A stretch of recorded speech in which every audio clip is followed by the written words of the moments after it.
Price the lord, praise the lord, praise the lord. ಪಿತನಿಗೂ ಸುತನಿಗೂ ಮತ್ತು ಪವಿತ್ರ ಆತ್ಮರಿಗೂ ಮಹಿಮೆಯಾಗಲಿ. ಆದಿಯಲ್ಲಿದ್ದ ಹಾಗೆ ಈಗಲೂ ಯಾವಾಗಲೂ ಸದಾಕಾಲಕ್ಕೂ ಸ್ತೋತ್ರ ಉಂಟಾಗಲಿ. Praise the lord, praise the lord, praise the lord. ಪ್ರಭು ಯೇಸುವಿನಲ್ಲಿ ನನ್ನ ಪ್ರಿಯ ಸಹೋದರ ಸಹೋದರಿಯರೇ, ದೇವರ ಮಕ್ಕಳೇ, ಪ್ರಭು ಯೇಸು ಕ್ರಿಸ್ತರ ಕೃಪಾಶೀರ್ವಾದವು, ಪ್ರೀತಿಯು, ಶಾಂತಿಯು, ಸಮಾಧಾನವು, ಅನ್ಯೋನ್ಯತೆಯು, ಐಕ್ಯತೆಯು, ಪವಿತ್ರ ಆತ್ಮರ ವರಪ್ರಸಾದವು ನಮ್ಮೆಲ್ಲರೊಡನೆ ಇರಲಿ. Praise the lord, praise the lord, praise the Lord. ಪ್ರಿಯರೇ, ನಾವೆಲ್ಲರೂ ಭಾಗ್ಯವಂತರು, ನಾವೆಲ್ಲರೂ ಭಾಗ್ಯವಂತರು. ಯಾಕೆ? ಯಾತಕ್ಕಾಗಿ? ನಾವು ದೇವರ ಮಕ್ಕಳಾಗಿದ್ದೇವೆ. ದೇವರಿಂದ ಕರೆಯಲ್ಪಟ್ಟಂತಹ ಮಕ್ಕಳು, ದೇವರಿಂದ ಸೆಳೆಯಲ್ಪಟ್ಟಂತಹ ಮಕ್ಕಳು ನಾವಾಗಿದ್ದೇವೆ. ಆದ್ದರಿಂದ ನಾವೆಲ್ಲರೂ ಭಾಗ್ಯವಂತರು. ಪ್ರಿಯರೇ, ಇಹಲೋಕದ ಪಯಣದಲ್ಲಿ ನಾವು ಕ್ರಿಸ್ತಿಯ ಜೀವನದಲ್ಲಿ ಹೆಜ್ಜೆ ಇಟ್ಟು ನಡೀತಾ ಇದ್ದೇವೆ. ಕ್ರಿಸ್ತಿಯ ಜೀವನವೆಂಬುದು ಅತಿ ಸುಂದರವಾದದ್ದು. ಎಲ್ಲಾ ಜನಾಂಗಗಳ ಜೀವನ ಸುಂದರವೇ, ಯಾರನ್ನು ನಾವು ತಾರತಮ್ಯ ಮಾಡಬೇಕಾಗಿಲ್ಲ. ಆದರೂ ಸಹ ನಾವು ನಮ್ಮ ಬಗ್ಗೆ ಹೇಳಿಕೊಳ್ಳಬೇಕಾದರೆ ಕ್ರಿಸ್ತಿಯ ಜೀವನವು ತುಂಬಾ ಸುಂದರವಾದದ್ದು, ತುಂಬಾ ಅಗಮ್ಯವಾದದ್ದು. ಈ ಕ್ರಿಸ್ತಿಯ ಜೀವನ ನಮಗೆ ಸ್ವರ್ಗರಾಜ್ಯವನ್ನು ತೋರಿಸುವಂಥದ್ದು, ಸ್ವರ್ಗರಾಜ್ಯದಲ್ಲಿ ನಾವು ಒಂದಾಗುವಂತೆ ಮಾಡುವಂಥದ್ದು, ಜ್ಞಾನದ ಬೆಳಕನ್ನು ಉದಯಿಸುವಂಥದ್ದು, ದೇವರನ್ನ ಕಂಡುಕೊಳ್ಳುವಂತೆ ಮಾಡುವಂಥದ್ದು, ಪಶ್ಚಾತ್ತಾಪದ ಜೀವನದಲ್ಲಿ ಪರಿಶುದ್ಧತೆಯಿಂದ ಜೀವಿಸುವಂತೆ ಮಾಡಲು ನಮ್ಮನ್ನು ಪ್ರೇರೇಪಿಸುವಂಥದ್ದು ಈ ಕ್ರಿಸ್ತಿಯ ಜೀವನ. ಅದಕ್ಕೆ ನಾನು ಹೇಳಿದೆ ಭಾಗ್ಯವಂತರು ಎಂಬುದಾಗಿ. ಆಸ್ತಿ, ಹಣ, ಅಂತಸ್ತು, ಕೆಲಸ ಇವುಗಳಿದ್ದು ನಾವು ಭಾಗ್ಯವಂತರು ಅಲ್ಲ. ಅಥವಾ ಮಕ್ಕಳು, ನಮಗೆ ಸಂಪತ್ತು ಬಂದು ಇದ್ದಿದ್ರು ನಾವು ಭಾಗ್ಯವಂತರಲ್ಲ. ಕ್ರಿಸ್ತಿಯ ಜೀವನದಲ್ಲಿ ಶ್ರೇಷ್ಠವಾದ ಮೂಲಾಧಾರಿತವಾದಂತಹ ಕ್ರಿಸ್ತಿಯ ಜೀವನದ ಮೌಲ್ಯವನ್ನು ನಾವು ಕಂಡುಕೊಳ್ಳುವಾಗ ಭಾಗ್ಯವಂತರು. ನೋಡಿ, ಒಂದೊಂದು ಜನಾಂಗಕ್ಕೂ ಒಂದೊಂದು ಸಂಸ್ಕಾರಗಳಿದೆ. ಒಂದೊಂದು ಜನಾಂಗಕ್ಕೂ ಸಹ ಒಂದೊಂದು ಸಂಸ್ಕಾರಗಳಿದೆ, ಅವರದೇ ಆದಂತಹ ಪದ್ಧತಿಗಳಿದೆ. ಹಿಂದೂ ಸಂಸ್ಕೃತಿಯಲ್ಲಿ ನಾವು ನೋಡ್ತೇವೆ, ಬ್ರಾಹ್ಮಣರನ್ನ ನೋಡುವಾಗ ಅವರದೇ ಆದಂತಹ ಪದ್ಧತಿಗಳು, ಅವರದೇ ಆದಂತಹ ಯಾಗಗಳು, ಅವರದೇ ಆದಂತಹ ಪೂಜೆಗಳು, ಅವರದೇ ಆದಂತಹ ಪುರಸ್ಕಾರಗಳನ್ನ ನಾವು ನೋಡ್ತೇವೆ. ಬ್ರಾಹ್ಮಣ ಅಂದರೆ, ನಿಜ ಹೇಳ್ಬೇಕಾದ್ರೆ ಬ್ರಾಹ್ಮಣ ಎಂದರೆ ಸತ್ಯ ಏನು ಗೊತ್ತುಂಟಾ? ನನ್ನ ಬಾಯಲ್ಲಿ ಬಂತು ಹೇಳ್ತಾ ಇದ್ದೇನೆ. ಅದಕ್ಕೇನೆ ಬ್ರಾಹ್ಮಣ ಅಂದ್ರೆ ಯೇಸು ಸ್ವಾಮಿ ಮಾತ್ರವೇ ಬ್ರಾಹ್ಮಣ, ಅಂದರೆ ಯಾರು ಬ್ರಾಹ್ಮಣ ಅಲ್ಲ. ಬ್ರಾಹ್ಮಣ ಅಂದ್ರೆ ಅವನಿಗೆ ಒಂದು ಶ್ರೇಷ್ಠವಾದಂತಹ ಒಂದು ಸ್ಥಾನವಿದೆ. ಎಲ್ಲರೂ ಬ್ರಾಹ್ಮಣರಲ್ಲ, ಯೇಸು ಸ್ವಾಮಿಯ ಬ್ರಾಹ್ಮಣರು ಎಂಬುದಾಗಿ ವೇದಗಳು ಹೇಳುತ್ತದೆ. ಹೀಗೆ ಬ್ರಾಹ್ಮಣರು ಅಂತ ಹೇಳುವಾಗ ನಾವು ಹಿಂದೂ ಸಂಸ್ಕೃತಿಯಲ್ಲಿ ನೋಡ್ತೀವಿ, ಅವರು ಪೂಜೆ ಪುರಸ್ಕಾರಗಳನ್ನ ಮಾಡುವುದಕ್ಕಾಗಿ ಆಯ್ಕೆಯಾದಂತಹ ಜನಾಂಗ, ಪೂಜೆ ಪುರಸ್ಕಾರಗಳನ್ನ ಮಾಡುವುದಕ್ಕಾಗಿ ಆಯ್ಕೆಯಾದಂತಹ ಜನಾಂಗ. ಅದಕ್ಕೆ ನಾವು ಹಿಂದೂ ಸಂಸ್ಕಾರದಲ್ಲಿ ನೋಡುವಾಗ ಅವರು ಮದುವೆ ಮಾಡಬೇಕಾದ್ರೆ ಅಥವಾ ಯಾವುದೇ ಒಂದು ಕಾರ್ಯ ಮಾಡಬೇಕಾದ್ರೆ ಈ ಬ್ರಾಹ್ಮಣರನ್ನ ಹತ್ರ ಹೋಗಿ ಅವರು ಜ್ಯೋತಿಷ್ಯ ನೋಡ್ತಾರೆ, ಅವ್ರ ಹತ್ರ ಎಲ್ಲವನ್ನ ಕೇಳ್ತಾರೆ. ಲೇವಿಯ ಕುಲದವರನ್ನ ದೇವರು ಹೇಗೆ ಆರಿಸಿಕೊಂಡ್ರು ಎಂಬುದಾಗಿ ಹೇಳ್ತೇವೋ ಆ ಒಂದು ಪದ್ಧತಿಯನ್ನ ಅಲ್ಲಿ ಅವರು ನೆರವೇರಿಸ್ತಾರೆ. ಅದು ಅವರ ಸಂಪ್ರದಾಯಕ್ಕನುಸಾರವಾಗಿ, ಕ್ರಿಸ್ತಿಯ ಸಂಪ್ರದಾಯಕ್ಕನುಸಾರವಾಗಿ ಅಲ್ಲ.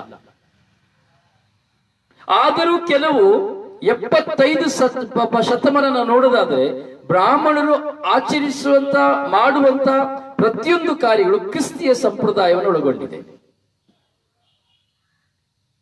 ಯಾವುದೇ ಯಾಗಗಳನ್ನು ತೆಗೆದುಕೊಳ್ಳುವಾಗಲೂ ಯಾಗದಲ್ಲಿ ನಿಜವಾದಂತಹ ಯಾಗ, ಶ್ರೇಷ್ಠವಾದಂತಹ ಯಾಗ ಪ್ರಜಾಪತಿ ಯಾಗ, ಪ್ರಜಾಪತಿ ಹೋಮ, ಮೃತ್ಯುಂಜಯ ಹೋಮ, ಇವೆಲ್ಲವೂ ಯೇಸು ಕ್ರಿಸ್ತರಿಗೆ ಸಮರ್ಪಣೆಯಾದಂತಹ ಯಾಗಗಳು. ಯೇಸು ಕ್ರಿಸ್ತರಿಗಾಗಿ. ಯಾರು ಆ ಯೇಸು ಕ್ರಿಸ್ತರು? ಪ್ರಜಾಪತಿ. ಪ್ರಜಾಪತಿ ಎಂಬ ಹೆಸರುಳ್ಳಂತಹ ವ್ಯಕ್ತಿ ಯೇಸು ಸ್ವಾಮಿ. ಹೀಗೆ ಸಂಸ್ಕಾರಗಳು ಎಂದು ಹೇಳುವಾಗ ಒಂದೊಂದು ಆಚರಣೆಯನ್ನು ಆಚರಿಸುವಂತಹ ಪ್ರತಿಯೊಂದು ಜಾತಿ ಜನಾಂಗದಲ್ಲಿ ಒಂದು ಸಂಪ್ರದಾಯ ಎಂಬುದಿರುತ್ತದೆ. ಒಂದು ಮಕ್ಕಳನ್ನ ನಾವು ನೋಡ್ತೇವೆ, ಒಂದು ಮಕ್ಕಳನ್ನ ಒಂದು ಸ್ಥಾನಕ್ಕೆ ತೆಗೆಯುವುದು 12 ವರ್ಷವಾಗುವಾಗ ಆ 12 ವರ್ಷದ ಮಕ್ಕಳಿಗೆ ದಾರವನ್ನು ಹಾಕುವಂತ ಸಂಸ್ಕಾರವಿದೆ. ಹಾಗೆ ನಾವು ಮುಸ್ಲಿಂ ಸಹೋದರರಲ್ಲಿ ಸಹ ನಾವು ನೋಡ್ತೇವೆ ಸುನ್ನತಿ ಮಾಡುವಂತಹ ಸಂಸ್ಕಾರವಿದೆ. ಹೀಗೆ ಪ್ರತಿಯೊಬ್ಬರಲ್ಲಿ ಒಂದೊಂದು ಸಂಸ್ಕಾರಗಳಿದೆ. ಪ್ರತಿಯೊಂದು ಧರ್ಮದವರಿಗೂ ಒಂದೊಂದು ಸಂಸ್ಕಾರಗಳಿದೆ, ಆಚರಣೆಗಳಿದೆ, ಗಣನೀಯವಾದಂತಹ ಕಾರ್ಯಗಳಿದೆ. ಹೀಗೆ ನಾವು ಈ ಲೌಕಿಕವಾದ ಪ್ರಪಂಚದ ಎಲ್ಲಾ ಜಾತಿ ಜನಾಂಗದವರನ್ನ ನಾವು ನೋಡುವಾಗ ಸಂಸ್ಕಾರಗಳಲ್ಲಿ ಒಂದಾಗುತ್ತಾರೆ. ಹೀಗಿರುವಾಗ ಅವರೆಲ್ಲರಿಗಿಂತ ವಿಭಿನ್ನವಾದಂತಹ ಶ್ರೇಷ್ಠವಾದಂತಹ ಅದರಲ್ಲಿ ಹೇಳಿದ ನಾವು ಭಾಗ್ಯವಂತರು, ನಮ್ಮನ್ನು ನಾವು ಕುರಿತೇವೆ, ನಾವು ಭಾಗ್ಯವಂತರು ಎಂಬುದಾದ್ರೆ ನಮ್ಮಲ್ಲಿಯೂ ಸಹ ಅತಿ ಶ್ರೇಷ್ಠವಾದಂತಹ ಆಚರಣೆಗಳು ಸಂಸ್ಕಾರಗಳು ನಮ್ಮಲ್ಲಿಯೂ ಇದೆ. ಇಂದು ಪವಿತ್ರ ಆತ್ಮರು ನಮಗೆ ಸಂಸ್ಕಾರಗಳನ್ನ ಕುರಿತು ನಮಗೆ ಕಲಿಸಿಕೊಡ್ತಾರೆ. ಎಷ್ಟೋ ಜನರಿಗೆ ನಾವು ನೋಡ್ತೇವೆ ಸಂಸ್ಕಾರ ಅಂದ್ರೆ ಏನೋ ಗೊತ್ತಿಲ್ಲ. ಯೇಸು ಕ್ರಿಸ್ತರ ಬಗ್ಗೆ ಶುಭ ಸಂದೇಶ ಸಾರ್ತಾ ಇದ್ದಾರೆ, ಸಾರಬೇಕು ನಿಜ. ಲೋಕದ ಕಟ್ಟ ಕಡೆಯವರಿಗೆ ಶುಭ ಸಂದೇಶವನ್ನು ಸಾರು ಎಂಬುದಾಗಿ ಸ್ವಾಮಿ ಹೇಳಿದ್ದಾರೆ, ನಿಜ. ಆದ್ರೆ ಯೇಸು ಸ್ವಾಮಿಯ ಶುಭ ಸಂದೇಶವನ್ನು ಕೇಳುವುದಕ್ಕೆ ಮುಂಚಿತವಾಗಿ, ಯೇಸು ಸ್ವಾಮಿಯನ್ನ ಕಂಡರಿತುಕೊಳ್ಳುವುದಕ್ಕೆ ಮುಂಚಿತವಾಗಿ, ಹಾಗೂ ಯೇಸು ಸ್ವಾಮಿಯನ್ನು ಕಂಡರಿತುಕೊಂಡ ಮೇಲೆ, ಯೇಸು ಸ್ವಾಮಿಯಲ್ಲಿ ನಾನು ಒಂದಾಗುವಾಗ, ಯೇಸು ಸ್ವಾಮಿಯಲ್ಲಿ ಮಿಲನವಾಗುವಾಗ ನಾನು ಸಂಸ್ಕಾರಗಳನ್ನ ಕಂಡುಕೊಳ್ಳಬೇಕು. ಹೀಗೆ ಈ ಸಂಸ್ಕಾರಗಳು ಕಥೋಲಿಕ ಧರ್ಮಸಭೆಯಲ್ಲಿ ಮಾತ್ರ ಅಡಕವಾಗಿರುವುದನ್ನು ನಾವು ನೋಡುತ್ತೇವೆ. ತಾಯಿ ಧರ್ಮಸಭೆಯಲ್ಲಿ, ಕಥೋಲಿಕ ಧರ್ಮಸಭೆಯಲ್ಲಿ ಇರುವಂತಹ ಸಂಸ್ಕಾರಗಳು 7 ಸಂಸ್ಕಾರಗಳು ಅತಿ ಶ್ರೇಷ್ಠವಾದದ್ದು. ಈ ಸಂಸ್ಕಾರಗಳು ಅತಿ ಶ್ರೇಷ್ಠವಾದದ್ದು. ಅದರಿಂದ ಇವತ್ತು ಮೊದಲನೆಯ ಭಾಗದಲ್ಲಿ, ಈ 8 ಭಾಗಗಳಲ್ಲಿ ಇವತ್ತು ಮೊದಲನೆಯ ಭಾಗ ಸಂಸ್ಕಾರ ಎಂದರೆ ಏನು ಎಂಬುದನ್ನ ನಾವು ತಿಳಿದುಕೊಳ್ಳುವುದಕ್ಕೆ ಪವಿತ್ರಾತ್ಮರು ನಮಗೆ ಸಹಾಯವನ್ನು ಮಾಡ್ತಾ ಇದ್ದಾರೆ.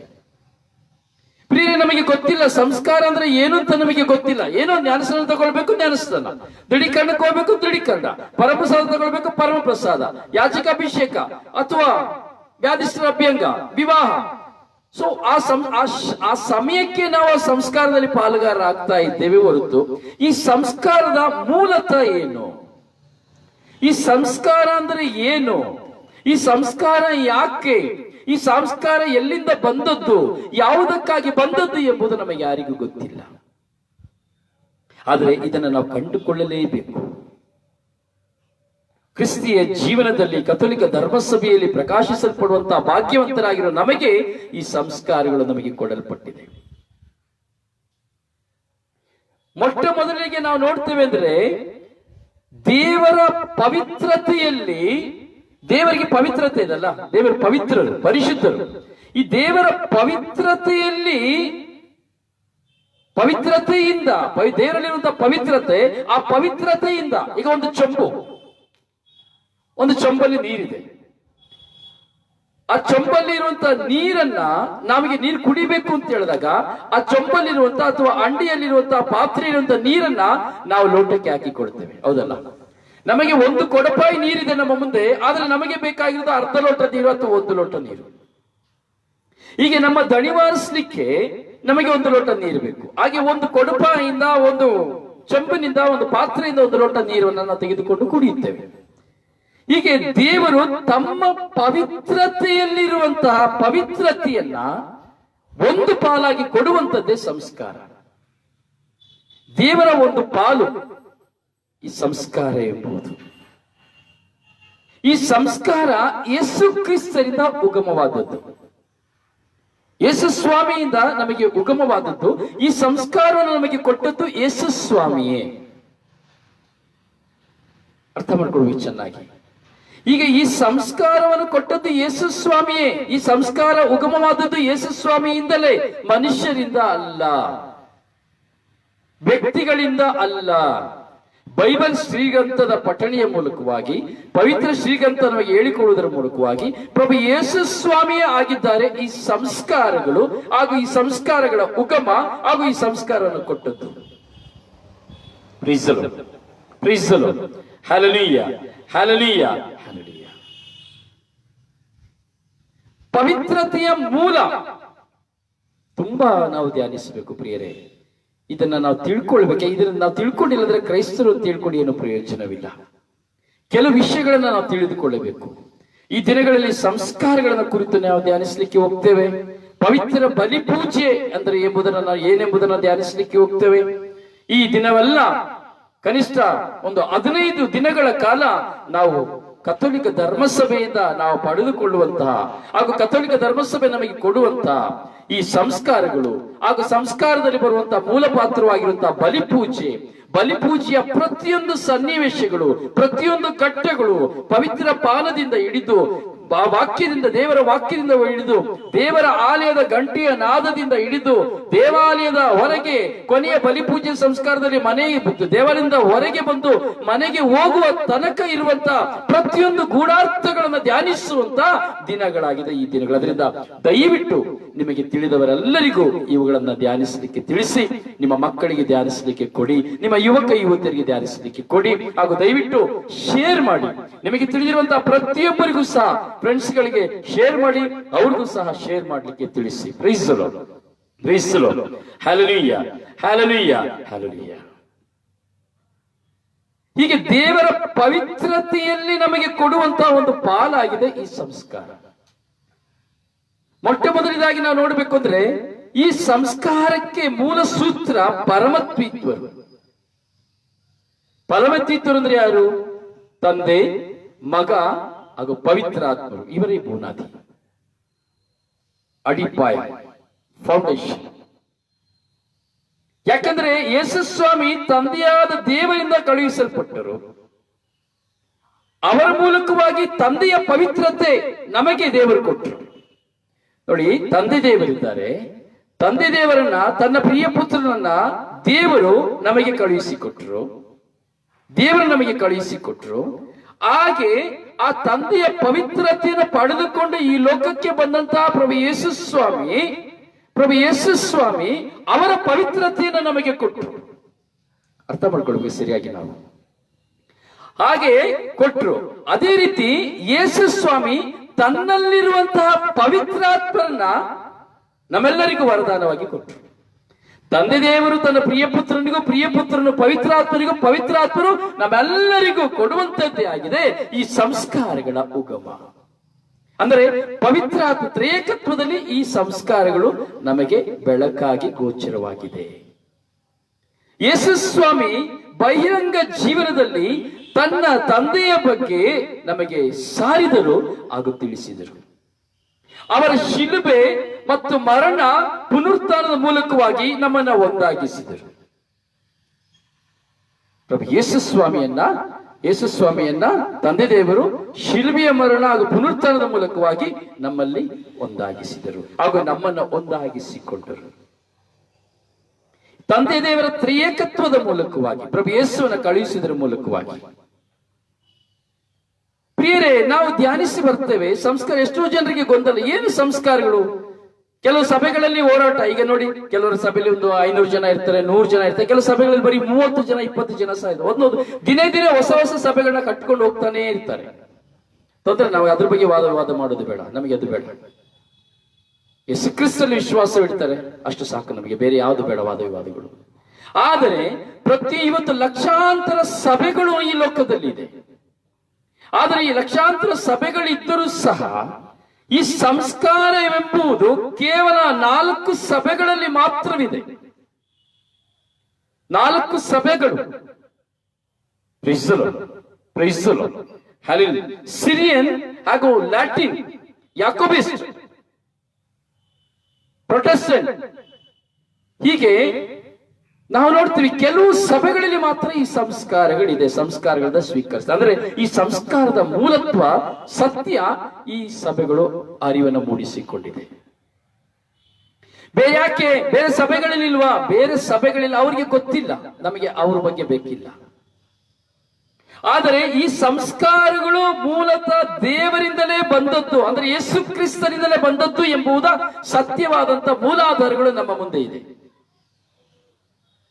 ಇದೆ.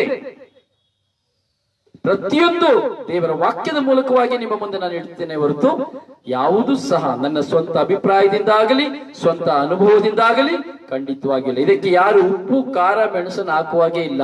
ಸಂಸ್ಕಾರಗಳು ಸಂಸ್ಕಾರಗಳು.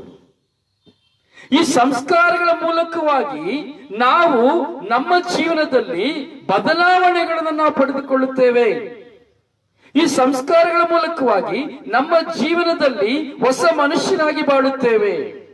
ಈ ಸಂಸ್ಕಾರದಲ್ಲಿ ನಾವು ನಮ್ಮ ಜೀವನದಲ್ಲಿ ನಮ್ಮ ವ್ಯಕ್ತಿತ್ವವನ್ನು ಕಂಡುಕೊಳ್ಳುತ್ತೇವೆ. ಈ ಸಂಸ್ಕಾರದಲ್ಲಿ ನಮ್ಮ ಜೀವನದ ಮೌಲ್ಯವನ್ನು ನಾವು ಕಂಡುಕೊಳ್ಳುತ್ತೇವೆ. ಈ ಸಂಸ್ಕಾರ ನಮ್ಮನ್ನ ದೇವರಿಗೆ ಕರೆದುಕೊಂಡು ಹೋಗಲು ಹಾಗೂ ದೇವರನ್ನ ಕಂಡುಕೊಳ್ಳಲು ದೇವರೊಡನೆ ಮುಖಾಮುಖಿಯಾಗಿ, ಅಂದರೆ ಪ್ರಾರ್ಥನೆಯ ಮೂಲಕವಾಗಿ ಒಂದಾಗಲು ಮಾತನಾಡಲು ಇದು ನಮಗೆ ಸಹಾಯಕಾರಿಯಾಗಿದೆ. Praise the lord, praise the lord, hallelujah, hallelujah. ವಾಕ್ಯವನ್ನು ನಾವು ಧ್ಯಾನಿಸ್ತಾ ಇದ್ದೇವೆ ಪ್ರಿಯರೇ. ಕೆಲವರಿಗೆ ಸಂಸ್ಕಾರ ಅಂದ್ರೆ ತಲೆಗೆ ಹೋಗುದಿಲ್ಲ. ಬೇರೆ ಕಥೆಗಳನ್ನ ಹೇಳುವಾಗ ಅದು ಹೋಗ್ತದೆ, ಬೇರೆ ಕಾರ್ಯಗಳನ್ನ ಹೇಳುವಾಗ ಹೋಗ್ತದೆ. ಹಾಗೆ ನಾನು ಅದೇ ಹೇಳಿದೆ, ಯೇಸು ಸ್ವಾಮಿಯನ್ನು ನಾವು ಧ್ಯಾನಿಸ್ತೇವೆ, ಆದ್ರೆ ಯೇಸು ಸ್ವಾಮಿಯೇ ಕೊಟ್ಟಂತ ಸಂಸ್ಕಾರಗಳ ಮೌಲ್ಯವನ್ನು ನಾವು ಕಂಡುಕೊಳ್ಳಬೇಕು. ಇದು ಕಥೋಲಿಕ ಧರ್ಮ ಸಭೆಯಲ್ಲಿ ಮಾತ್ರವೇ ಇದೆ ಹೊರತು ಬೇರೆ ಎಲ್ಲಿಯೂ ಸಿಕ್ಕುವುದಿಲ್ಲ. ಅಷ್ಟು ಶ್ರೇಷ್ಠವಾದ ಸಂಸ್ಕಾರಗಳವಾಗಿದೆ. ಈ ಸಂಸ್ಕಾರಗಳು ಎಷ್ಟರ ಮಟ್ಟಿಗೆ ನಮ್ಮನ್ನು ಬಲಪಡಿಸುತ್ತದೆ, ಎಷ್ಟರ ಮಟ್ಟಿಗೆ ನಮ್ಮನ್ನು ವೃದ್ಧಿಗೊಳಿಸುತ್ತದೆ, ಎಷ್ಟರ ಮಟ್ಟಿಗೆ ದೇವರ ಬಳಿಗೆ ಕರೆದುಕೊಂಡು ಹೋಗುತ್ತದೆ ಎಂಬುದನ್ನ ನಾವು ಆ ಗೂಢಾರ್ಥಗಳನ್ನ ಅರ್ಥೈಸಿಕೊಳ್ಳಬೇಕು. ಕ್ರೈಸ್ತನಾಗಿರುವಂತಹ ಒಬ್ಬೊಬ್ಬರು ಸಹ ಯಾವ ಸಭೆಯು ಕೊಡದಂತಹ ಸಂಸ್ಕಾರಗಳು ಮರಣದ ಸಮಯದಲ್ಲಿ ಬೇರೆ 7 ಸಂಸ್ಕಾರಗಳು, 7 ಸಂಸ್ಕಾರಗಳಲ್ಲಿ ನಾವು ನಾಳೆಯಿಂದ ಸಂಸ್ಕಾರಗಳನ್ನು ಧ್ಯಾನಿಸಲಿಕ್ಕೆ ಹೋಗ್ತೇವೆ. ಪ್ರತ್ಯೇಕವಾಗಿ ಆರಿಸಲ್ಪಟ್ಟಂತಹ ಸಂಸ್ಕಾರಗಳು. ಹೀಗೆ ಈ ಸಂಸ್ಕಾರಗಳನ್ನು ನೋಡುವಾಗ ಮೊದಲನೆಯ ಘಟ್ಟದಲ್ಲಿ ನಾವು ನೋಡುತ್ತೇವೆ, ಯೇಸು ಸ್ವಾಮಿಯ ಜೀವನದ ರಹಸ್ಯಗಳು ಸಂಸ್ಕಾರಗಳ ಅಸ್ಥಿವಾರವಾಗಿದ್ದು ಧರ್ಮಸಭೆಯ ಅಭಿಷಕ್ತರಿಂದ ಇದು ಕೊಡಲ್ಪಡುತ್ತದೆ. Hallelujah, hallelujah. ಹೇಗೆ ಯೇಸು ಸ್ವಾಮಿಯ ಜೀವನದ ರಹಸ್ಯಗಳು, ಯೇಸು ಸ್ವಾಮಿಯ ಜೀವನದ ರಹಸ್ಯ ಸಂಸ್ಕಾರ. ಮೋಶೆಯ ನಿಯಮವನ್ನು ಪಾಲಿಸ್ತಾ ಇದ್ರು, ಸಂಸ್ಕಾರಗಳಿತ್ತು ಅಲ್ಲಿ ಮೋಶೆಯ ನಿಯಮದಲ್ಲಿ ಸಂಸ್ಕಾರಗಳಿತ್ತು. ಕಟ್ಟಳೆಗಳು ದೇವರ 10 ಕಟ್ಟಳೆಯನ್ನು ಕೊಟ್ಟರು, ಆದರೆ ಅದನ್ನು 613 ಕಟ್ಟಳೆಗಳನ್ನಾಗಿ ಮಾರ್ಪಡಿಸಿಕೊಂಡ್ರು. ಈಗ 10 ಕಟ್ಟಳೆಯನ್ನೇ 613 ಕಟ್ಟಳೆಯನ್ನಾಗಿ ಮಾರ್ಪಡಿಸಿಕೊಂಡರು ಎಂಬುದಾದರೆ ಅವರಲ್ಲಿ ಸಂಸ್ಕಾರಗಳು ಎಷ್ಟಿರಬಹುದು, ವಿಧಿವಿಧಾನಗಳು ಎಷ್ಟಿರಬಹುದು. ನಾವು ಧರ್ಮೋಪದೇಶ ಪುಸ್ತಕವನ್ನು ನೋಡುವಾಗ, ನ್ಯಾಯಸ್ಥಾಪಕರ ಪುಸ್ತಕವನ್ನು ನೋಡುವಾಗ, ಸಂಖ್ಯಾಕಾಂಡವನ್ನು ನಾವು ನೋಡುವಾಗ, ಎಳೆಯಾಗಿ ನಾವು ಧ್ಯಾನಿಸುವಾಗ ಅಲ್ಲಿ ಆ ಯಹೂದ್ಯರ ಮಧ್ಯೆ, ಆ ಪರಿಸಯರ ಮಧ್ಯೆ, ಆ ಸದುಕಾಯರ ಮಧ್ಯೆ, ಆ ಧರ್ಮಶಾಸ್ತ್ರಿಗಳ ಮಧ್ಯೆ, ಆ ವೇದ ಪಂಡಿತರ ಮಧ್ಯೆ ಇದ್ದಂತಹ ಸಂಸ್ಕಾರಗಳು ಎಷ್ಟು ಶ್ರೇಷ್ಠವಾಗಿತ್ತು. ಯಾವ ಒಂದು ಕಾರ್ಯವನ್ನು ಮಾಡಬೇಕಾದ್ರೂ ನಿಷಿದ್ಧವಾದ ಕಾರ್ಯ ಹಾಗೂ ಉಲ್ಲಂಘಿಸುವಂತಹ ಕಾರ್ಯ, ದಂಡಿಸುವಂತಹ ಕಾರ್ಯ ಹಾಗೂ ಸ್ವೀಕರಿಸುವಂತಹ ಕಾರ್ಯವನ್ನು ನಾವು ನೋಡುತ್ತೇವೆ. ಇವೆಲ್ಲ ಒಂದು ಸಂಸ್ಕಾರ. ಹಳೆಯ ಒಡಂಬಡಿಕೆಯಲ್ಲಿ ನಾವು ಸಂಸ್ಕಾರಗಳನ್ನು ನಾವು ನೋಡುತ್ತೇವೆ. ಆದರೆ ಹೊಸ ಒಡಂಬಡಿಕೆ ಪ್ರಭು ಯೇಸು ನಮಗಾಗಿ ಬರುವಾಗ ಈ ಹಳೆಯ ಒಡಂಬಡಿಕೆಯ ಸಂಸ್ಕಾರಗಳೆಲ್ಲವೂ ಮರೆಯಾಗಿ ಪ್ರಭು ಯೇಸು ಕ್ರಿಸ್ತನಿಂದ ಉಗಮವಾದಂತಹ ಸಂಸ್ಕಾರಗಳ ಮೂಲಕವಾಗಿ ನಾವು ದೇವರನ್ನೇ ಕಂಡುಕೊಳ್ಳುವಂತೆ, ದೇವರನ್ನೇ ಅನುಭವಿಸುವಂತೆ ಮಾಡುತ್ತದೆ. Praise the lord, praise the lord, hallelujah, hallelujah, hallelujah. ಹೌದು ಪ್ರಿಯರೇ, ಈಗ ಮೊದಲನೇ ಅಂತ ನಾವು ನೋಡಿದ್ದೇವಲ್ಲ, ಯೇಸು ಸ್ವಾಮಿಯ ಜೀವನದ ರಹಸ್ಯಗಳು ಸಂಸ್ಕಾರಗಳ ಅಸ್ಥಿವಾರವಾಗಿದೆ. ಅದು ಯಾರಿಂದ? ಯಾವ ಸಾಧಾರಣ ವ್ಯಕ್ತಿಗಳಿಂದ ಕೊಡ್ಲಿಕ್ಕೆ ಯಾರಿಗೂ ಅಧಿಕಾರವಿಲ್ಲ. ಅಭಿಷಕ್ತರಿಂದ ಮಾತ್ರ ಕೊಡುವಂತಹ ಅಧಿಕಾರ. ಒಂದು ಬಲಿಪೂಜೆಯನ್ನು ಕೊಡ್ಲಿಕ್ಕೆ ಯಾವುದೇ ವ್ಯಕ್ತಿಗಳಿಂದ ಅಧಿಕಾರವಿಲ್ಲ, ಅದು ಅಭಿಷಕ್ತರಿಂದ ಮಾತ್ರ ಕೊಡಲ್ಪಡುವಂತಹ ಅಧಿಕಾರ. ಜ್ಞಾನಸ್ನಾನ ಸಂಸ್ಕಾರದಲ್ಲಿ ಮಾತ್ರ ಅಲ್ಲಿ ಒಂದು ಸ್ವಲ್ಪ ಲೀಸರ್ ಇದೆ. ಜ್ಞಾನಸ್ನಾನ ಸಂಸ್ಕಾರವನ್ನು ಯಾರು ಬೇಕಾದರೂ ಕೊಡಬಹುದು. ಮರಣಾಂತ್ಯದ ಸಮಯದಲ್ಲಿ, ಮರಣದ ಕೊನೆಯ ಕ್ಷಣಗಳಲ್ಲಿ ಒಬ್ಬ ಕ್ರೈಸ್ತನಾಗೋದಕ್ಕೆ ಇಚ್ಛಿಸುವಾಗ, ಕ್ರಿಸ್ತನನ್ನು ಧರಿಸಿಕೊಳ್ಳುವಾಗ, ಕ್ರೈಸ್ತನಾಗೋದಕ್ಕೆ ಅಂತಿಲ್ಲ, ಕ್ರಿಸ್ತನನ್ನು ಧರಿಸಿಕೊಳ್ಳಲು ಇಚ್ಛಿಸುವಾಗ, ನನ್ನ ರಕ್ಷಣೆಯನ್ನು ಹೊಂದುತ್ತೇನೆ ಎಂದು ಇಚ್ಛಿಸುವಾಗ ಯಾರು ಬೇಕಾದರೂ ಆ ಸಮಯದಲ್ಲಿ ಗುರುಗಳು ಅಭಿಷಕ್ತರು ಇಲ್ಲದೆ ಇರುವಾಗ ಆ ಸಮಯದಲ್ಲಿ ಪ್ರತಿಯೊಬ್ಬರಿಗೂ ಜ್ಞಾನಸ್ನಾನವನ್ನು ಕೊಡುವಂತ ಅಧಿಕಾರ ಧರ್ಮಸಭೆ ಬಹಿರಂಗವಾಗಿ ಕೊಟ್ಟಿದೆ. ಹೀಗೆ ಬೇರೆ ಸಂಸ್ಕಾರಗಳು ಯಾರಿಂದಲೂ ಕೊಡಲು ಅಧಿಕಾರವಿಲ್ಲ. ಎರಡನೇದಾಗಿ ವಿವಾಹ ಸಂಸ್ಕಾರ. ವಿವಾಹ ಸಂಸ್ಕಾರವನ್ನು ನಾವು ನೋಡಬೇಕಾದ್ರೆ ವಿವಾಹ ಪರಸ್ಪರ ಗಂಡ ಹೆಂಡತಿಯ ಮಧ್ಯದಲ್ಲಿ ನಡೆಯುವಂತ ಸಂಸ್ಕಾರ. ಹೀಗೆ ಗಂಡ ಹೆಂಡತಿ ನಡೆಯುವಂತ ಸಂಸ್ಕಾರ ಮಾತ್ರ. ಈ ಸಂಸ್ಕಾರ ಹಾಗೂ ಜ್ಞಾನಸ್ನಾನ ಸಂಸ್ಕಾರಗಳು ಕೆಲವು ಸಂದರ್ಭಗಳಲ್ಲಿ, ಕೆಲವು ಕಾರಣಗಳಲ್ಲಿ, ಕೆಲವು ಕಾರ್ಯಗಳಲ್ಲಿ ಮಾತ್ರ ಒಂದಾಗುವಂತಹ ಒಂದು ಮಿಲನತೆಗೆ ಮಾತ್ರ. ಯಾಕಂದ್ರೆ ಪರಸ್ಪರದ ಗಂಡು ಹೆಣ್ಣಿನಲ್ಲಿ ಸಂಭವಿಸುವಂತಹ ಸಂಸ್ಕಾರ ಇರಲಿ, ಅದು ನಮಗೆ ಇರಲಿ, ಇನ್ನೊಂದು ಸಾರಿ ನಾವು ಯೋಚಿಸುವ. ಹೀಗೆ ಈ ಸಂಸ್ಕಾರಗಳು ಒಟ್ಟಾರೆಯಾಗಿ 7 ಸಂಸ್ಕಾರಗಳು ಎಂದಾಗ ಅದನ್ನ ಧರ್ಮಸಭೆಯ ಪ್ರತಿನಿಧಿಯಾಗಿ ದೇವರಿಂದ ಅಭಿಷಕ್ತರಾದಂತಹ ಗುರುಗಳಿಂದ ಮಾತ್ರವೇ ಕೊಡಲು ಅನುಮತಿ ಇದೆ ಕಥೋಲಿಕ ಧರ್ಮಸಭೆಯಲ್ಲಿ. Hallelujah, hallelujah. ಎರಡನೇ ಹಂತದಲ್ಲಿ ನಾವು ಧ್ಯಾನಿಸ್ತೇವೆ, ಯೇಸು ಸ್ವಾಮಿಯ ಮೂಲಕವಾಗಿ ಆಗಿದೆ ಈ ಸಂಸ್ಕಾರಗಳು. ಯೇಸು ಸ್ವಾಮಿಯ ಮೂಲಕವಾಗಿ ಧರ್ಮಸಭೆಯನ್ನು ಕಟ್ಟುವ ಮಟ್ಟಿಗೆ ಇದು ಉಪಯುಕ್ತವಾಗಿದೆ. ಧರ್ಮಸಭೆಯನ್ನು ಕಟ್ಟಲಿಕ್ಕೆ ಕಾರಣ ಈ ಸಂಸ್ಕಾರ. ಧರ್ಮಸಭೆಯನ್ನ ಕಟ್ಟಲಿಕ್ಕೆ ಅಂದ್ರೆ ನಾವು ಧರ್ಮಸಭೆಗಳು ಈ ಧರ್ಮಸಭೆಯಲ್ಲಿ ಪಾತ್ರಧಾರಿಗಳಾಗಬೇಕಾದ್ರೆ, ಒಂದು ಸಿನಿಮಾಕ್ಕೆ ಹೋಗ್ಬೇಕಾದ್ರೆ ನಮಗೆ ಟಿಕೆಟ್ ತಗೊಳ್ಬೇಕು, ದುಡ್ಡು ಕೊಟ್ಟು, ಹೌದಲ್ಲ? ದುಡ್ಡು ನನ್ನ ಒಂದು ಬಿಡಿ, ಒಂದು ಅನುಮತಿ ಬೇಕು. ನಾನು ಥಿಯೇಟರ್ ಒಳಗಡೆ ಹೋಗ್ಲಿಕ್ಕೆ, ಒಂದು ಪಾರ್ಕ್ ಒಳಗೆ ಹೋಗ್ಲಿಕ್ಕೆ ನನಗೆ ಒಂದು ಅನುಮತಿ ಬೇಕು. ಹೋಟೆಲ್ ಅಲ್ಲಿ ಒಂದು ಊಟ ಮಾಡ್ಲಿಕ್ಕೆ ನನಗೆ ಒಂದು ಅನುಮತಿ ಬೇಕು. ಒಂದು ಫ್ಲೈಟ್ ಅಲ್ಲಿ ಹೋಗ್ಲಿಕ್ಕೆ ಒಂದು ಅನುಮತಿ ಬೇಕು. ಅಂದ್ರೆ ಎಲ್ಲ ಒಂದು ಟಿಕೆಟ್. ಹೀಗೆ ಸ್ವರ್ಗ ರಾಜ್ಯಕ್ಕೆ ಹೋಗ್ಲಿಕ್ಕೆ ಒಂದು ಅನುಮತಿ ಬೇಕು. ಪ್ರತಿಯೊಂದಕ್ಕೂ ಒಂದು ಅನುಮತಿ ಬೇಕು. ಒಂದು ಆಫೀಸಲ್ಲಿ ಕೆಲಸ ಮಾಡ್ಲಿಕ್ಕೆ ಒಂದು ಅನುಮತಿ ಬೇಕು, ಒಂದು ID ಕಾರ್ಡ್ ಬೇಕು. ಒಂದು ಕಾರ್ಮಿಕನಾಗಿ ಒಂದು ಕಂಪನಿಯಲ್ಲಿ ಕೆಲಸ ಮಾಡ್ಲಿಕ್ಕೆ ಅನುಮತಿ ಬೇಕು. ಕೆಲಸ ಮಾಡೋರು ಆ ಕಂಪನಿಯಲ್ಲಿ ಇರೋರು ಮಾತ್ರ ಹೋಗಬೇಕು. ಹೀಗೆ ಕಥೋಲಿಕ ಧರ್ಮಸಭೆಯಲ್ಲಿ ಈ ಸಂಸ್ಕಾರಗಳನ್ನು ಪಡೆಯಬೇಕಾದರೆ ಕಥೋಲಿಕ ಧರ್ಮಸಭೆಯಲ್ಲಿರುವಂತಹ ಕ್ರೈಸ್ತರಿಗೆ ಮಾತ್ರವೇ ಸೀಮಿತವಾಗಿದೆ ಈ ಸಂಸ್ಕಾರಗಳು. ಇದು ಧರ್ಮಸಭೆಯನ್ನು ಕಟ್ಟುವಂತಹ ಮಟ್ಟಿಗೆ ಇದು ಉಪಯುಕ್ತವಾಗಿದೆ. ಅಂದ್ರೆ ಈ ಧರ್ಮಸಭೆಯಲ್ಲಿ ಬರುವವರು ಈ ಸಂಸ್ಕಾರಗಳನ್ನು ಸಂಪೂರ್ಣವಾಗಿ ಅನುಭವಿಸಬಹುದು.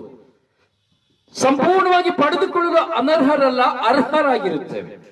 ಇದು ಬೇರೆ ಯಾವ ಸಭೆಗಳಲ್ಲಿಯೂ ಸಹ ಈ ಸಂಸ್ಕಾರಗಳು ನಮಗೆ ಸಿಕ್ಕುವುದಿಲ್ಲ. ಅದಕ್ಕೆ ಹೇಳಿದು ಪೇತ್ರನ ಮೇಲೆ ಕಟ್ಟಿದಂತಹ ಧರ್ಮಸಭೆ ತಾಯಿ ಧರ್ಮಸಭೆ ಎಂಬುದಾಗಿ. ಇಂದಿಗೂ ಎಂದಿಗೂ ಅಳಿಯದಂತಹ ಧರ್ಮಸಭೆ, ಈವರೆಗೂ ಯಾರಿಂದಲೂ ಕೆಡವಲಾಗದಂತಹ, ಯಾರಿಂದಲೂ ಮುರಿದು ಹಾಕಲಾಗದಂತಹ, ಯಾರಿಂದಲೂ ಘರ್ಷಣೆಯನ್ನು ತರಲಾಗದಂತಹ ಧರ್ಮಸಭೆ ಕಥೋಲಿಕ ಧರ್ಮಸಭೆ ಮಾತ್ರ. ಆದಿಯಿಂದ ಈ ದಿನದವರೆಗೂ ಮುರಿದು ಹೋಗದೇ ಇರುವಂತಹ ಧರ್ಮಸಭೆ, ಛಿದ್ರವಾಗದೇ ಇರುವಂತಹ ಧರ್ಮಸಭೆ, ಏಕಧರ್ಮಸಭೆ. ಈ ಏಕಧರ್ಮಸಭೆಯ ಮೂಲಕವಾಗಿ ನಮಗೆ ಕೊಡಲ್ಪಡುವಂತಹ ಸಂಸ್ಕಾರಗಳು ಆ ಪ್ರಭು ಯೇಸುವಿನ ಮೂಲಕವಾಗಿ ನಮಗೆ ಲಭ್ಯವಾಗಿದೆ. ಮೂರನೆಯದಾಗಿ ನಾವು ನೋಡ್ತೇವೆ, ಸಂಸ್ಕಾರಕ್ಕೂ ವಿಶ್ವಾಸಕ್ಕೂ ಇರುವ ಸಂಬಂಧ. ಸಂಸ್ಕಾರಕ್ಕೂ ವಿಶ್ವಾಸಕ್ಕೂ ಇರುವಂತಹ ಸಂಬಂಧ. ವಿಶ್ವಾಸದಿಂದಲೇ ಸಂಸ್ಕಾರ. ನಾನು ವಿಶ್ವಾಸದಿಂದ ನಾನು ದೇವಾಲಯಕ್ಕೆ ಹೋಗುವಾಗ ಒಂದು ಜ್ಞಾನಸ್ನಾನ ತಗೊಳ್ತೇನೆ ಅಂದ್ರೆ ನನಗೆ ವಿಶ್ವಾಸವಿದ್ರೆ ಮಾತ್ರ ನಾನು ಜ್ಞಾನಸ್ನಾನ ಪಡೆದುಕೊಳ್ಳಲಿಕ್ಕೆ ಸಾಧ್ಯ. ವಿಶ್ವಾಸ ಇದ್ರೆ ಮಾತ್ರ ನಾನು ಯೇಸು ಕ್ರಿಸ್ತನನ್ನು ಪಡೆದುಕೊಳ್ಳಲಿಕ್ಕೆ ಸಾಧ್ಯ. ಪ್ರಭು ಯೇಸುವನ್ನು ನಾನು ಧರಿಸಿಕೊಳ್ಳಲಿಕ್ಕೆ ಸಾಧ್ಯ. ವಿಶ್ವಾಸವಿದ್ದರೆ ಮಾತ್ರ ನಾನು ಪ್ರಾರ್ಥಿಸಲಿಕ್ಕೆ ಸಾಧ್ಯ. ವಿಶ್ವಾಸವಿದ್ದರೆ ಮಾತ್ರ ನಾನು ಪವಿತ್ರ ಗ್ರಂಥವನ್ನು ಆಲಿಸಲಿಕ್ಕೆ ಸಾಧ್ಯ. ಹೀಗೆ ವಿಶ್ವಾಸಿಯಾಗಿರುವಾಗ ಮಾತ್ರವೇ ನಾನು ಕ್ರೈಸ್ತಳವಳು ಎಂದು ಹೇಳಿಕೊಳ್ಳುವುದಕ್ಕೆ ಸಾಧ್ಯ. ಹೀಗೆ ಸಂಸ್ಕಾರಕ್ಕೂ ವಿಶ್ವಾಸಕ್ಕೂ ಇರುವಂತಹ ಸಂಬಂಧ ಅಂದ್ರೆ ನೋಡ್ಬೇಕಾದ್ರೆ ಸಂಸ್ಕಾರದ ಆಚರಣೆಗಳಿಂದ ಧರ್ಮಸಭೆ ಪ್ರೇಷಿತರಿಂದ ಬಂದಂತಹ ವಿಶ್ವಾಸವನ್ನು ವ್ಯಕ್ತಪಡಿಸ್ತದೆ. ಹಲ್ಲೆಲೂಯಾ. ಪ್ರೇಷಿತರಿಂದ ಬಂದ ವಿಶ್ವಾಸವನ್ನ ಅದು ಏನ್ ಮಾಡ್ತದೆ? ವ್ಯಕ್ತಪಡಿಸ್ತದೆ. ಹೌದು ಪ್ರಿಯ ಸಹೋದರನೇ, ಧರ್ಮಸಭೆಯ ಆಚರಣೆ, ಸಂಸ್ಕಾರಗಳ ಆಚರಣೆಗಳು ನಾವು ಅದಕ್ಕೆ ನಮ್ಮ ಮಕ್ಕಳಿಗೆ ನಾವು ಕಲಿಸಿಕೊಡ್ಬೇಕು. ಈಗ ನಾನು ಹೇಳ್ತಾ ಇದ್ದೀನಿ, ನೀವು ಎಷ್ಟು ಜನಕ್ಕೆ ಇದನ್ನ ಗ್ರಹಿಸಿಕೊಳ್ತಾ ಇದ್ದೀರಿ ಎಂದು ಗೊತ್ತಿಲ್ಲ. ಒಂದು ಪಕ್ಷ ನಾವು ಮರಣ ಹೊಂದುವುದಷ್ಟರಲ್ಲಿ ಈ ಸಂಸ್ಕಾರಗಳ ಮೌಲ್ಯವನ್ನ ನಾವು ಗ್ರಹಿಸಿಕೊಳ್ತಾ ಇದ್ರೆ ನಾವು ಕ್ರೈಸ್ತರಾಗಿದ್ದು ಏನು ಪ್ರಯೋಜನ ಇಲ್ಲ. ಈ ಸಂಸ್ಕಾರಗಳ ಮೌಲ್ಯವನ್ನ ನಾವು ಕಂಡುಕೊಳ್ಳದೆ ಹೋದರೆ ಸಾಯುವುದರೊಳಗೆ ಈ ಸಂಸ್ಕಾರದ ಮೂಲ ಪಾತ್ರ ಏನು, ಈ ಸಂಸ್ಕಾರಗಳ ಒಳ ಅರ್ಥವೇನು, ಈ ಸಂಸ್ಕಾರಗಳ ಉದ್ದೇಶವೇನು, ಈ ಸಂಸ್ಕಾರಗಳಿಂದ ನಮಗೆ ಸಿಕ್ಕುವಂತ ಲಾಭ ಏನು, ಈ ಸಂಸ್ಕಾರಗಳು ನಮ್ಮನ್ನು ಎಲ್ಲಿ ಕರೆದುಕೊಂಡು ಹೋಗುತ್ತದೆ, ಈ ಸಂಸ್ಕಾರಗಳು ಹೇಗೆ ನಮ್ಮನ್ನು ಆಶೀರ್ವದಿಸುತ್ತದೆ, ಈ ಸಂಸ್ಕಾರಗಳ ಮೂಲಕವಾಗಿ ನಾವು ಹೇಗೆ ಬಿಡುಗಡೆಯನ್ನು ಪಡೆಯುತ್ತೇವೆ, ಈ ಸಂಸ್ಕಾರಗಳ ಮೂಲಕವಾಗಿ ಹೇಗೆ ಸೌಖ್ಯವನ್ನು ಪಡೆಯುತ್ತೇವೆ, ಈ ಸಂಸ್ಕಾರಗಳ ಮೂಲಕವಾಗಿ ಹೇಗೆ ಅಭಿಷೇಕವನ್ನು ಪಡೆಯುತ್ತೇವೆ, ಈ ಸಂಸ್ಕಾರಗಳ ಮೂಲಕವಾಗಿ ನಾವು ಹೇಗೆ ಜೀವೋದ್ಧಾರವನ್ನು ಪಡೆಯುತ್ತೇವೆ ಎಂಬುದನ್ನ ನಾವು ಕಂಡುಕೊಳ್ಳಲೇಬೇಕು. ನಾವು ಸಾಯುವಷ್ಟರಲ್ಲಿ ಇವುಗಳು ನಮಗೆ ಗೋಚರವಾಗಲೇಬೇಕು, ಇಲ್ಲದಿದ್ದರೆ ಪ್ರಯೋಜನವಿಲ್ಲ. ಇಲ್ಲಾಂದ್ರೆ ಒಂದೊಂದು ಸಂಸ್ಕಾರವೂ ಸಹ ಮನೆಯಲ್ಲಿ ಹಾಸ್ಪಿಟ್ಲಿಗೆ ಹೋಗಿ ಅಂಗಡಿಗೆ ಹೋಗಿ ಕಡ್ಲೆಕಾಯಿ ಕೊಡಿ, ಶೇಂಗಾ ಬೀಜ ಕೊಡಿ, ಬೇಳೆ ಕೊಡಿ, ತುಪ್ಪ ಕೊಡಿ ಅಥವಾ ಬೆಲ್ಲ ಕೊಡಿ ಎಂದು ಕೇಳಿ ಬಂದಂತೆ ಆಗುತ್ತದೆ ಅಷ್ಟೇನೆ. ಆದರೆ ಬೆಲ್ಲ ನೋಡಬೇಕು, ಬೆಲ್ಲ ಎಂದು ಹೇಳುವಾಗ ಆ ಬೆಲ್ಲದ ಅನುಭವ. ಒಂದು ಬೆಲ್ಲ ತಯಾರಾಗಬೇಕಾದ್ರೆ ಒಂದು ಕಬ್ಬಿನಿಂದ ತಯಾರಾಗಬೇಕು. ಅದನ್ನ ಹಿಂಡಿ ತೆಗೆದು ಅದನ್ನ ರಸವಾಗಿ ಮಾಡಿ ಆ ರಸವನ್ನ ಬೆಂಕಿಗೆ ಹಾಕಿ ಅದನ್ನ ಕುದಿಸಿ ಅದರಲ್ಲಿರುವಂತಹ ಕೊಳೆಗಳನ್ನ ಶೋಧಿಸಿ ಅದು 1 ಪಟ್ಟು 100 ಪಟ್ಟು ಇರುವಂತಹ ಆ ಜಲದ ಅಂಶ ಕೇವಲ 20 ಪಟ್ಟಿಗೆ ಬಂದು ಅದನ್ನ ತೆಗೆದು ಆಯಿಸಿ ಕೊಳೆ ತೆಗೆದು ಅದನ್ನ ಆ ಹಲಗೆಯ ಮೇಲೆ ಸುರಿಯುವಾಗ ಮಾತ್ರವೇ ಬೆಲ್ಲ. ಅದರ ಬಾಯಿಗೆ ಹಾಕುವಾಗ ನಾವು ಹೇಳ್ಬಿಡ್ತೀವಿ ಬೆಲ್ಲ ಎಂಬುದಾಗಿ ಹೇಳ್ತೇವೆ ಅಷ್ಟೇ. ಆದರೆ ಬೆಲ್ಲದ ಸಂಕೇತ ಬೆಲ್ಲ ಆಗಬೇಕು ಅಂತ ಹೇಳಿದ್ರೆ, ಆ ರುಚಿಕರವಾದ ಬೆಲ್ಲ ಆಗಬೇಕಂದ್ರೆ ಅದರ ಹಿಂದೆ ಇರುವಂತಹ ಮಹತ್ವ ಏನೆಂಬುದನ್ನು ನಾವು ಕಂಡುಕೊಳ್ಳಬೇಕು. ಹೀಗೆ ಕಬ್ಬಿನಿಂದ ಸಕ್ಕರೆ ಮಾಡುವುದನ್ನು ನೋಡ್ತೇವೆ, ಕ್ಯಾರೆಟ್ ಇಂದ ಸಕ್ಕರೆ ಮಾಡುವುದನ್ನು ನೋಡ್ತೇವೆ, ಮರಗೆಣಸಿನಿಂದ ಸಕ್ಕರೆ ಮಾಡುವುದನ್ನು ನೋಡ್ತೇವೆ. ಆದರೆ ರುಚಿಕರವಾದಂತಹ ನಿಜವಾದ ಅಂಶದ ಸಕ್ಕರೆ ಕಬ್ಬಿನಿಂದ ಉತ್ಪತ್ತಿಯಾಗುವಂತ ಸಕ್ಕರೆ. ಹೀಗೆ ಆ ಕಬ್ಬಿನಿಂದ ಉತ್ಪತ್ತಿಯಾಗುವಂತ ಬೆಲ್ಲ ಸಕ್ಕರೆ ಅಲ್ಲ, ಬೆಲ್ಲ ಹೀಗೆ ಏನಾಗುತ್ತೆ, ನಿಜವಾದಂತಹ ಒಂದು ರುಚಿಕರವಾದಂತದ್ದಾಗುತ್ತದೆ. ಹಾಗೆಯೇ ಒಂದು ಸಕ್ಕರೆಯೂ ಅಷ್ಟೇ, ಸಕ್ಕರೆಯೂ ಸಹ ಕಬ್ಬಿನಿಂದ ಉತ್ಪತ್ತಿಯಾಗುವಂಥದ್ದು. ಹೀಗೆ ಅದು ಕಬ್ಬಿನಿಂದ ಒಂದು ಸಕ್ಕರೆ ಉತ್ಪತ್ತಿ ಆಗಬೇಕು ಅಂದ್ರೆ ಅದರ ಹಿಂದೆ ಇರುವಂತಹ ಶ್ರಮ ಸಾಕಷ್ಟು.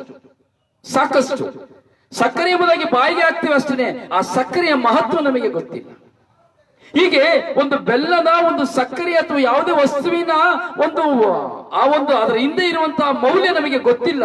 ಆದರೆ ನಾವು ಅದನ್ನು ತಿದ್ದುಕೊಳ್ಳಬೇಕು, ಗೊತ್ತು ಮಾಡಿಕೊಳ್ಳಬೇಕು, ಅದನ್ನ ಕಂಡುಕೊಳ್ಳಬೇಕು. ಹೀಗೆ ಆಗಿದೆ ಸಂಸ್ಕಾರದ ಉಗಮ.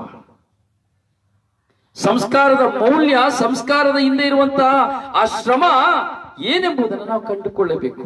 ಬರೀ ಸಕ್ಕರೆ ಇದು ಬೆಲ್ಲ ಇದು ಒಂದು ಕ್ಷಣಕ್ಕೆ ಬಾಯಿಗೆ ಹಾಕಿ ರುಚಿ ನೋಡುವುದಿರಲ್ಲ. ಹಾಗೆ ಎಲ್ಲ ಸಂಸ್ಕಾರಗಳೆಂಬುದು, ಸಂಸ್ಕಾರಗಳನ್ನ ನಾವು ಅನುಭವಿಸಬೇಕು, ಮೂಲತಃ ನಾವು ಅನುಭವಿಸಬೇಕು. ಅದು ವಿಶ್ವಾಸದ ಮೂಲಕವಾಗಿ ಮಾತ್ರ ಎಂಬುದಾಗಿ ದೇವರ ವಾಕ್ಯ ಹೇಳ್ತಾ ಇದೆ. ವಿಶ್ವಾಸದ ಮೂಲಕವಾಗಿ ಮಾತ್ರವೇ ಸಂಸ್ಕಾರಗಳನ್ನು ನಾವು ಅನುಭವಿಸಲಿಕ್ಕೆ ಸಾಧ್ಯ, ಇಲ್ಲಾಂದ್ರೆ ಅನುಭವಿಸಲಿಕ್ಕೆ ಸಾಧ್ಯವಿಲ್ಲ. 4ನೇ ಹಂತವನ್ನು ನಾವು ನೋಡ್ತೇವೆ. ಯಾವ ಕಾರಣಕ್ಕಾಗಿ ಈ ಸಂಸ್ಕಾರ ನಮಗೆ ಅಗತ್ಯ? ಯಾಕೆ ಈ ಸಂಸ್ಕಾರಗಳು ಬೇಕು? ಸಂಸ್ಕಾರ ಇಲ್ಲದೆ ಜೀವಿಸಲಿಕ್ಕೆ ಆಗೋದಿಲ್ವಾ? ಖಂಡಿತ ಜೀವಿಸಬಹುದು. ಆದರೆ ಈ ಸಂಸ್ಕಾರಗಳು ಅಷ್ಟೇ ಶ್ರೇಷ್ಠವಾದವುಗಳು. ಪ್ರತಿಯೊಂದು ಸಂಸ್ಕಾರಗಳು ಪ್ರಭು ಯೇಸುವಿನಿಂದ ಬೈಬಲ್ ಶ್ರೀ ಗ್ರಂಥದಿಂದ ಒಂದು ಮರಣವನ್ನ ತೆಗೆದುಕೊಂಡರು, ಪುನರುತ್ಥಾನವನ್ನು ತೆಗೆದುಕೊಂಡರು, ಮರಣದ ಸಮಯದ ಸಾಂಗ್ಯಗಳು ತೆಗೆದುಕೊಂಡರು. ಪ್ರತಿಯೊಂದು ಹಂತದ ಸಂಸ್ಕಾರಗಳು ಪ್ರಭು ಯೇಸುವಿನಿಂದ.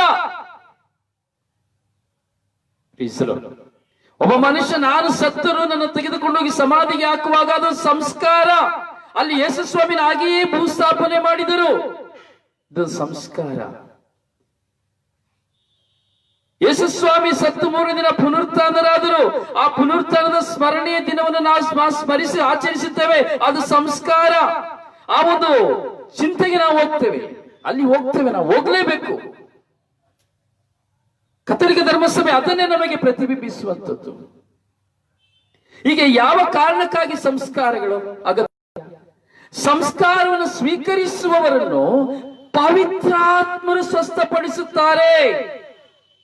ಸಂಸ್ಕಾರಗಳನ್ನು ಸ್ವೀಕರಿಸುವವರನ್ನು ಪವಿತ್ರಾತ್ಮರು ಪರಿವರ್ತಿಸುತ್ತಾರೆ.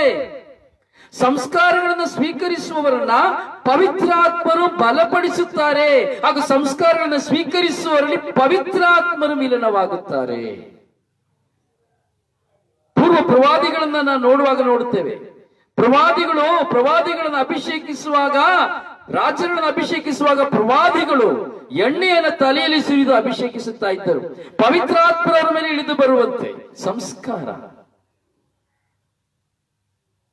ಪ್ರಿಯರೇ, ಸುಮ್ಮನೆ ಇಲ್ಲ. ಸಂಸ್ಕಾರ ಅನ್ನೋದು ಸುಮ್ಮನೆ ಅಲ್ಲ. ಕೆಲವರು ಹೇಳ್ಬೋದು, ಏನಿದೆ ಸಂಸ್ಕಾರ, ಏನು ಸಂಸ್ಕಾರ? ಯೇಸು ಕ್ರಿಸ್ತರಿಲ್ಲದೆ ಸಂಸ್ಕಾರಗಳಿಲ್ಲ.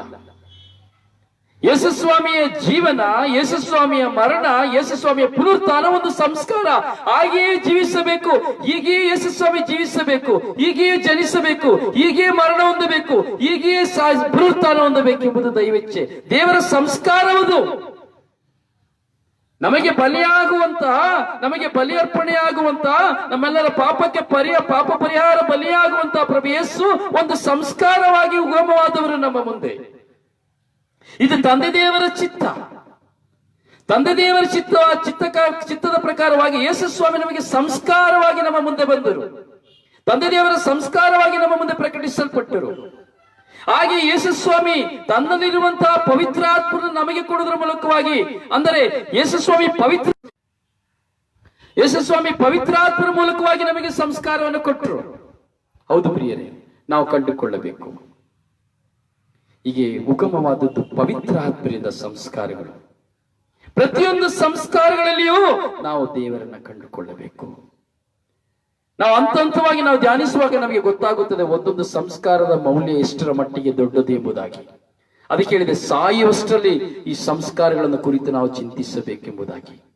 ಇವತ್ತು ನಮ್ಮೆಲ್ಲರ ಭಾಗ್ಯ ಈ ಸಂಸ್ಕಾರಗಳ ಕುರಿತು ಧ್ಯಾನಿಸಲು ಈ ಸ್ವರ್ಗೀಯಾತ್ರೆ ಬ್ಲೆಸ್ಸಿಂಗ್ ಟೈಮ್ ಮುಖಾಂತರವಾಗಿ ದೇವರು ಆಶೀರ್ವದಿಸ್ತಾ ಇದ್ದಾರೆ. ಕೇಳುವವರು ನಿಜವಾಗಿಯೂ ಭಾಗ್ಯವಂತರೇ. ಅದರಿಂದ ಎಲ್ಲರೂ ಇದನ್ನು ಕೇಳಿಕೊಳ್ಳುವಂತೆ ಪ್ರಕಟಿಸಿರಿ. ಲಿಂಕ್ಗಳನ್ನ ಕಳಿಸಿಕೊಡಿ. ಗೊತ್ತಿಲ್ಲ, ಯಾರಿಗೂ ಗೊತ್ತಿಲ್ಲ. ಐದನೇದಾಗಿ ನಾವು ನೋಡ್ತೇವೆ, ಪ್ರತಿಯೊಂದು ಸಂಸ್ಕಾರಗಳು ಸಹ ಪವಿತ್ರ ಗ್ರಂಥದ ಮೂಲಾಧಾರವಾಗಿದೆ. ಇದು ಮನುಷ್ಯನಿಂದ ಉಗಮವಾದದ್ದಲ್ಲ ಸಂಸ್ಕಾರ. ಯಾವುದೋ ಒಂದು ಪೋಪ್ ಜಗದ್ಗುರು ಅಥವಾ ಯಾವುದೋ ಒಂದು ಧರ್ಮಾಧ್ಯಕ್ಷರು ಅಥವಾ ವ್ಯಾಟಿಕನ್ನಲ್ಲಿರುವಂತಹ ಯಾವುದೇ ಕಾರ್ಡಿನಲ್ಗಳು ಅಥವಾ ಈ ಲೋಕದಲ್ಲಿ ರಕ್ತಸಾಕ್ಷಿಯಾಗಿ ಮಿನಿಸ್ಟ್ರಿ ಮಾಡಿ ಅಥವಾ ರಕ್ತಸಾಕ್ಷಿಯಾದಂತಹ ವ್ಯಕ್ತಿಗಳು, ಸಂತರಾದವರು ಕೊಟ್ಟದ್ದಲ್ಲ ಸಂಸ್ಕಾರ. ಯಾರು ಸ್ವಂತವಾಗಿ ಯಾವ ಗುರುಗಳು ದೇವರ ಪ್ರೇರಣೆಯಿಂದ, ಪವಿತ್ರಾತ್ಮ ಪ್ರೇರಣೆಯಿಂದ ಬರೆದದ್ದಲ್ಲ ಸಂಸ್ಕಾರ. ಸಂಸ್ಕಾರ ಎಂದು ಹೇಳುವಾಗ ಇದು ಮೂಲತಃ 100%, ಅಂದ್ರೆ ಈ ಸಂಸ್ಕಾರಗಳು ಪವಿತ್ರ ಗ್ರಂಥದ ಮೂಲಾಧಾರವಾಗಿದೆ. ಪವಿತ್ರ ಗ್ರಂಥದಲ್ಲಿ ಉಲ್ಲೇಖವಾಗಿರುವಂತದ್ದು. ಕಥೋಲಿಕ ಧರ್ಮಸಭೆಯಿಂದ ಪ್ರತಿಯೊಂದು ಪ್ರಾರ್ಥನೆಗಳ ಅಡಕಗಳು ಸಹ ವಿಶ್ವಾಸ ಪ್ರಮಾಣವಾಗಲಿ ಅಥವಾ ಪಶ್ಚಾತ್ತಾಪ ವಿಧಾನವಾಗಲಿ ಅಥವಾ ಜಪಸರ ಪ್ರಾರ್ಥನೆಯಾಗಲಿ, ಪ್ರಿಯರೇ, ಯಾವ ಕರುಣೆಯ ಜಪಸರ ಪ್ರಾರ್ಥನೆಯಾಗಲಿ, ಯಾವುದೇ ಪ್ರಾರ್ಥನೆಗಳು ಸಹ ಕಥೋಲಿಕ ಧರ್ಮಸಭೆಯಲ್ಲಿರುವಂತದ್ದೆಲ್ಲವೂ ಪವಿತ್ರ ಗ್ರಂಥದ ಮೂಲಾಧಾರವಾಗಿದೆ ಹೊರತು ಸ್ವಇಚ್ಛೆಯಿಂದ ಬರೆದಂತದ್ದು ಯಾವುದೂ ಇಲ್ಲ.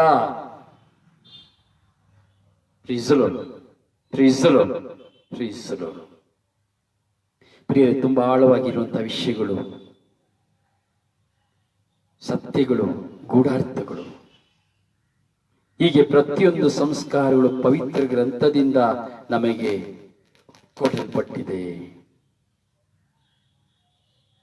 ಪ್ರಭು ಯೇಸುವಿನಿಂದ ನಮಗೆ ದೇವರಿಂದಲೂ, ತಂದೆ ದೇವರಿಂದಲೂ, ಪ್ರಭು ಯೇಸುವಿನಿಂದಲೂ, ಪವಿತ್ರಾತ್ಮರಿಂದಲೂ ಎಣಿಯಲ್ಪಟ್ಟಂತಹ ಒಂದು ಮಾಲೆಯಾಗಿದೆ ಈ ಸಂಸ್ಕಾರ. ನಾವು ನೋಡ್ತೀವಿ, 7 ಎಂಬುದನ್ನು ತೆಗೆದುಕೊಳ್ಳುವಾಗ ಬೈಬಲ್ನ ಶ್ರೀಪುಟದಲ್ಲಿ 7 ಎಂಬಂತಹ ಈ ಸ್ಥಾನಕ್ಕೆ, ಅಕ್ಷರಕ್ಕೆ, ಸಂಖ್ಯೆಗೆ ತುಂಬಾ ಸ್ಥಾನಮಾನಗಳಿದೆ.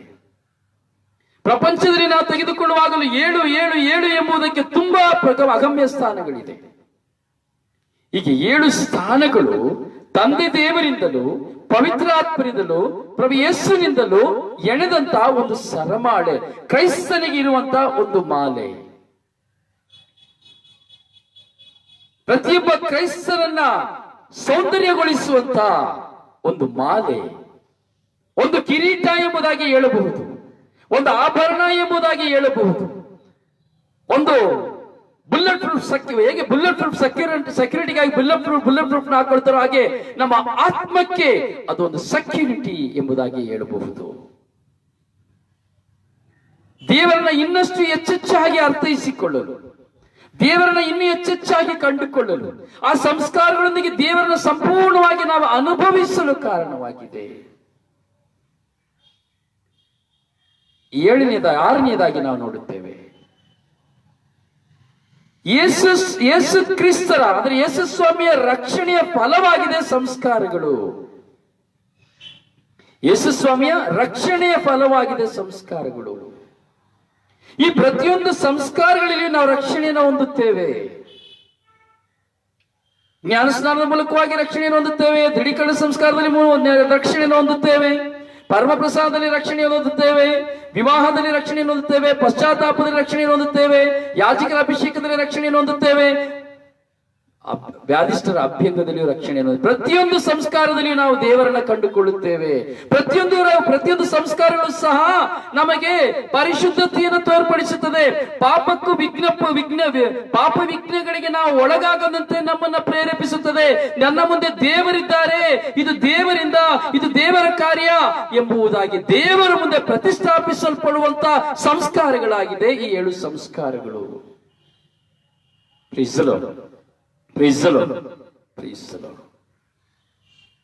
ಹೌದು ಪ್ರಿಯ ಸಹೋದರನೇ, ಸಹೋದರಿಯೇ, ರಕ್ಷಣೆಯ ಫಲ ಹಾಗೂ ರಕ್ಷಣೆ ಮಾತ್ರವಲ್ಲ, ಇದು ರಕ್ಷಣೆಯನ್ನು ಕೊಡುತ್ತದೆ ಹಾಗೂ ರಕ್ಷಣೆಯ ಫಲವಾಗಿದೆ. ಫ್ರೂಟ್ಸ್ ಪವಿತ್ರಾತ್ಮರ ಫಲಗಳಿದೆಯಲ್ಲ, ಹಾಗೆ ರಕ್ಷಣೆಯ ಫಲ ನೋಡಿ. ಜ್ಞಾನಸ್ನಾನದಲ್ಲಿ ಒಂದು ಫಲ,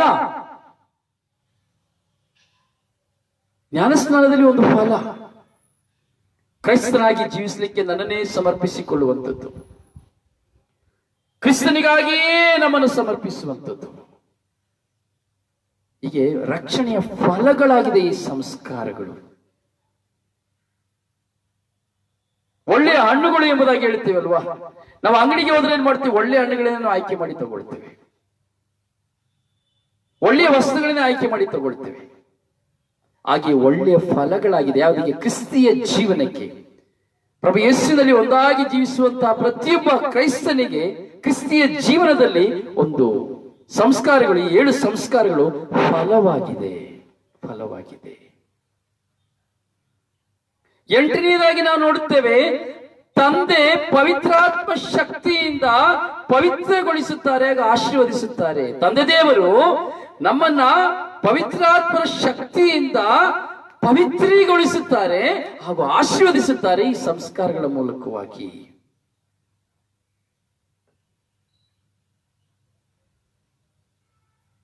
ಪ್ರತಿಯೊಂದು ಸಂಸ್ಕಾರಗಳ ಪ್ರಾರ್ಥನೆಯನ್ನು ನಾವು ನೋಡುತ್ತೇವೆ, ಪ್ರತಿಯೊಂದು ಪ್ರಾರ್ಥನೆಗಳನ್ನ ನೋಡುತ್ತೇವೆ. ತಂದೆ ದೇವರನ್ನ, ಪ್ರಭು ಯೇಸುವನ್ನ, ಪವಿತ್ರಾತ್ಮರನ್ನ ಕರೆಯದೆ ಪ್ರಾರ್ಥನೆಯ ಅಂತ್ಯವಿಲ್ಲ, ಮುಕ್ತಾಯವಿಲ್ಲ. ತಂದೆ ದೇವರ ವರಪ್ರಸಾದವು, ಪ್ರಭು ಯೇಸು ಕ್ರಿಸ್ತರ ಮಹಿಮೆಯು, ಪವಿತ್ರಾತ್ಮರ ಅನ್ಯೋನ್ಯತೆಯು ನಿಮ್ಮಲ್ಲಿರಲಿ. ಹೌದು ಪ್ರಿಯರೇ, ಪವಿತ್ರಾತ್ಮರ ಶಕ್ತಿಯಿಂದ ತಂದೆ ದೇವರು ಈ ಸಂಸ್ಕಾರಗಳ ಮೂಲಕವಾಗಿ ನಮ್ಮನ್ನ ಪವಿತ್ರೀಕರಿಸ್ತಾರೆ, ಪಾಪದಿಂದ ಪವಿತ್ರೀಕರಿಸ್ತಾರೆ ಹಾಗೂ ಆಶೀರ್ವದಿಸ್ತಾರೆ. ಸಂಸ್ಕಾರಗಳ ಮೂಲಕವಾಗಿ ದೇವರು ನಮ್ಮನ್ನು ಆಶೀರ್ವದಿಸ್ತಾರೆ. ತೈಲಾಭಿಷೇಕದಿಂದ ಆಶೀರ್ವದಿಸಿದರು, ಪ್ರವಾದಿಗಳನ್ನ, ಪ್ರೇಷಿತರ ಆಶೀರ್ವಾದನ ಪಡೆದುಕೊಂಡ್ರು.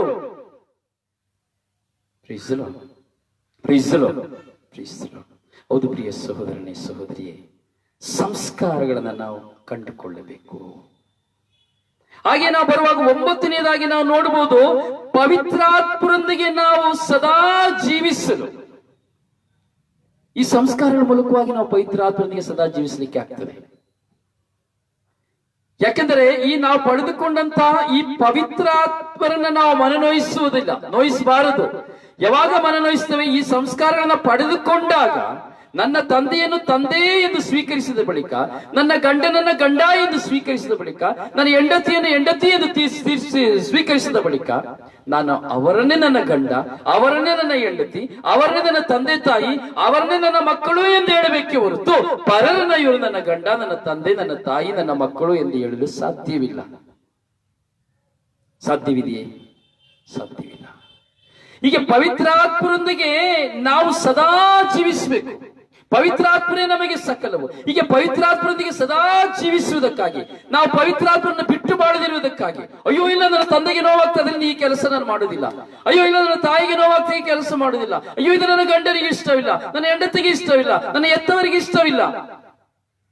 ಹೀಗೆ ನಾನು ಮಾಡುವಂತ ಕಾರ್ಯ, ನಾನು ಮಾಡಬಾರದು ಎಂದಂತ ಕಾರ್ಯವನ್ನು ನಾನು ಮಾಡುವಾಗ ಪವಿತ್ರಾತ್ಮರಿಗೆ ಕಷ್ಟವಾಗುತ್ತದೆ. ಪವಿತ್ರಾತ್ಮರಿಗೆ ವಿರುದ್ಧವಾಗಿ ನಾನು ಪಾಪ ಮಾಡುತ್ತೇನೆ, ಪವಿತ್ರಾತ್ಮ ವಿರುದ್ಧವಾಗಿ ನಾನು ದ್ರೋಹ ಮಾಡುತ್ತೇನೆ ಎಂಬಂತ ಭಯವನ್ನ ಈ ಸಂಸ್ಕಾರಗಳು ನಮಗೆ ನೆನಪಿಗೆ ತರುತ್ತದೆ. ನೆನಪಿಗೆ ತರುವಾಗ ನಾವು ಪಾಪದಿಂದ ಹೊರಬರುತ್ತೇವೆ. ಅಂದರೆ ಪವಿತ್ರಾತ್ಮರಿಗೂ ನಮಗೂ ಇರುವಂತಹ ಒಂದು ಅನ್ಯೂನ್ಯತೆ ಈ ಸಂಸ್ಕಾರದಲ್ಲಿ ವಿಲೀನವಾಗುತ್ತದೆ, ವಿಲೀನವಾಗಿ ಹೋಗುತ್ತೇವೆ. ನಾವು ಪವಿತ್ರಾತ್ಮರು, ದೇವರು ಯೇಸು ಸ್ವಾಮಿ ವಿಲೀನವಾಗಿ ಹೋಗುತ್ತೇವೆ, ಬೆರೆತು ಹೋಗುತ್ತೇವೆ. ಹೇಗೆ ಒಂದು ಪಾಯಸವನ್ನು ಮಾಡುವಾಗ ಅದರಲ್ಲಿ ಸೇವಿಗೆಯೋ ಅಥವಾ ಬೇಳೆಯೋ ಹಾಕಿ, ಅದರಲ್ಲಿ ಹಾಲನ್ನ ಹಾಕಿ ಅಥವಾ ಕಿಸ್ಮಸ್ ಅನ್ನ ಹಾಕಿ, ಎಲ್ಲವನ್ನ ಹಾಕಿ, ಸಕ್ಕರೆಯನ್ನು ಹಾಕಿ ಎಲ್ಲ ಸೇರುವಾಗ ಹೇಗೆ ಪಾಯಸ ಆಗುತ್ತದೋ, ರುಚಿ ಬರುತ್ತದೋ, ಪರಿಮಳವನ್ನು ಸೂಸುತ್ತದೋ, ಹಾಗೆ ಯೇಸುನಲ್ಲಿ, ಪವಿತ್ರಾತ್ಮರಲ್ಲಿ, ತಂದೆ ದೇವರಲ್ಲಿ ಈ ಸಂಸ್ಕಾರದ ಮೂಲಕವಾಗಿ ನಾವು ವಿಲೀನವಾಗಿ ಹೋಗುತ್ತೇವೆ, ಸೇರಿ ಹೋಗುತ್ತೇವೆ.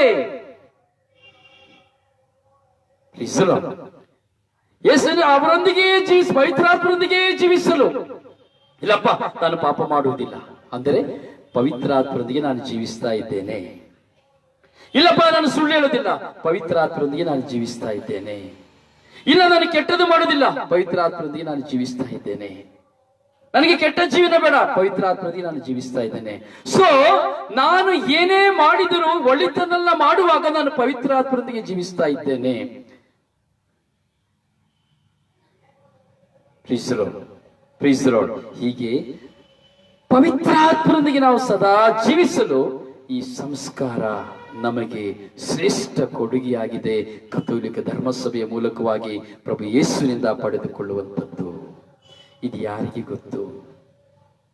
ಕಥೋಲಿಕ ಧರ್ಮಸಭೆಯಲ್ಲಿ ಮಾತ್ರವೇ ಇಂತಹ ಒಂದು ಮಹತ್ತರವಾದ ಶ್ರೇಷ್ಠವಾದಂತಹ ಸಂಸ್ಕಾರಗಳು ಒಳಗೊಂಡಿರುವಂಥದ್ದು ಬೇರೆ ಎಲ್ಲಿಯೂ ಇಲ್ಲ.